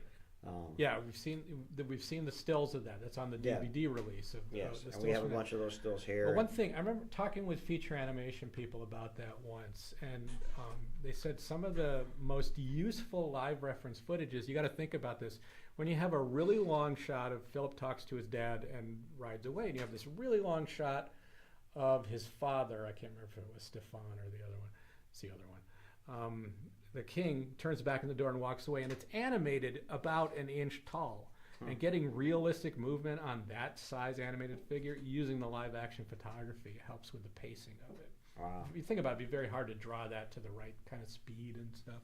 I've had a lot. I think we have a bunch of. I think Mr. Darling coming down the stairs of the apartment quickly and things like that. Seems like those kind of movements are always rotoscoped, and I think it's just because they're quick and they're fast. I'll have to ask Andreas or somebody when they're in here why they do that. But and then most famously, I think what is it? Oh, Alice. There's a lot of Alice in Wonderland stuff that was at least referenced. And Tinkerbell, Margaret Carey, right? Yeah. She went through a lot of movements, and they took frame by frame of that to sort of get an idea of how that movement would work. I don't know that they rotoscoped it. Which by rotoscoping we mean they would trace a live action photo, each frame of a live action photo, and then adjust it to the thing. I have seen tracings for the Huntsman in Snow White, right? So they could get a really smooth movement, and they would do that. So like absolute 100% rotoscoping, you can see that in like Bakshi's American Pop. It's like that's right. They're not even hiding. I mean, that's what they did. No, they're just coloring photographs basically. Yeah, but then there's steps further away where like Mark Davis's animation of Briar Rose. I've spoken to this before. We know that Helen Cavallo, I think is her name, was the I'm mixing them up, but was the live model for Briar Rose, and you can see that his animation was informed by a real person's movement. But he brings a grace to the character that is purely drawn and not a true human anatomy that you see in rotoscoping. You see often they're a slave to the actual bone structure and shoulder movement and weight that animation can be free of to make the characters livelier and more engaging. I love it. That makes quite a bit of sense. 11 more lots, guys, and we appreciate everything. You guys hanging out today with us. We've had a pretty good crowd here. And so we really appreciate you guys sticking with us. And get something in these last 11 lots. And a reminder that next week is our catalog auction, March 2nd. It's a live auction. Be sure to check it out online. And if you're here in LA, come by and take a look at the exhibition. And or come by and attend the auction, which are always fun. Yeah. It's a different experience with a live auctioneer and some people in the room with paddles and a lot of yelling and screaming, and that's mostly me though. But I think and say hi to us. And come by and say hi to us. This is a neat set. I got to say, sorry, I hadn't seen these before, and the top one is missing the character, but they have these vinyl Aristocats characters on the cover of each. Really? These little production photo booklets. That's pretty cool. Oh, it's pretty neat. Yeah. And that's going for a good price on there, I think. Yeah. But I also want to remind everybody about Up for Auction, the TV series. A few people have mentioned they saw it. Oh, cool. Which is great. And do they have any notes? no notes. Okay, they saw it and said, that's interesting. Okay. And said they loved you in it, though, Ed. Oh, great. That's what I want to A hear. lot of them said, That's what I was asking for. I said, wow. Who knew you were so handsome? That's what the one said. And you're taller in person. They're talking about Goofy. Yeah, that's what it is. Yeah, absolutely goofy. But definitely check back with us, and hopefully we'll have a special guest. Hopefully Bob can join us next online auction, Bob Gurr, which we'll have hopefully in a few weeks, and we'll go from there. But just keep an eye on our website, and watch Up for Auction and the March 2nd auction. Those are our reminders for you as we get down to the last 5 lots of this grouping. Talk about a big collection. Oh, wow, man. What is that? That's all cast material? 64 buttons, 11 ribbons, and more and more and more. That's good stuff. That's just crazy. See, and that in the catalog auction, we'd have to separate into 64 lots. Yes. That's why. and if each one went for $100, you know where you'd be. So, yeah, that's a great deal. That's absolutely a wonderful deal. I don't even know what's in that lot. My goodness. But crazy good. A lot of stuff. Yeah, we're running into a lot of cool stuff. A lot of cool toys coming up, too, which I really like. Both Disney and non-Disney toys. Those will be in the pop culture auction. We have to look up sometime how many commas we use in one of our online auctions, because we see it includes this comma and this comma and this comma. Count the commas. Count There could the be a commas. contest before we send out the catalog. Say, guess how many commas are in this catalog. No. Actually, you could just guess how many misspellings are in this catalog. Would probably be a better way to go. There's no misspellings. Yeah. So yeah, we haven't I shouldn't have discovered. said that. I know. You ruined it. Oh, there it goes crazy. Everybody's selling it. Wow, that went really well. Yeah, that did very, very good. It's funny, these things like these medallions, each one of those goes for $50, $100 by themselves. Right. When we put them in auction, but here's however many that is, 12. 12? Yeah. And just going for that. Yeah. You guys can buy this and become your own Disneyana dealers right there in one spot. So True. that's a crazy way to go. But and I appreciate the feedback I'm getting from you guys right now. And If you can't tell, we enjoy doing this. Yeah, no, it's a lot of fun for us, and it keeps me from just sitting in the office watching. Keeps Emperor you out of Groove. trouble. Keeps me out of trouble. Yeah, keeps me from buying more stuff actually. So I really appreciate it, and that's a really good stuff. And thank you again, getting some nice comments. As I said, I appreciate that a lot, and keep watching. And we hope you'll join us next week on the 2nd. Which I'm looking forward to that auction. Again, great stuff in there, including this beautiful goofy head you're seeing in front of us right now. And I'm not talking about Ed, I'm talking about this head right here. and that's a 609. 2 lots left. We'll stick with you for these last 2 lots. If you got something in the auction, you'll get an invoice tonight or tomorrow. Nail clippers and a wooden nickel and Oh a yeah, decal. hey, that's the hidden treasures in this one. This is actually a really good one. The nail And clippers. we've had those nail clippers go for $200-300 in an auction before. Right. So yeah, so that's a crazy good one. That I always look for these hidden things. I don't know these posters. These at were all, new by to the way. me. Yeah, absolutely different posters. Yeah. New to everybody apparently. So we'll see. Yeah. And that's it. That's the last lot coming up right now, guys. Again, thank you so much for Thank you. being with us. And we'll let Gotta this be. one count down. Yeah. And we'll call it a day. And email us with any questions. And hopefully we'll see you again next week. You won't get me and Ed doing this next week, but you'll have a guy going, hey, you know. You might hear us go, oh! That's right. That's right. Boy, you scared me just doing that. We got to be ready for next week. Keep We gotta- practicing. That's good. All right, that's it. It's gone. All You right. guys are done. Thank you so all. much, and we will talk to you soon. Take care. Right.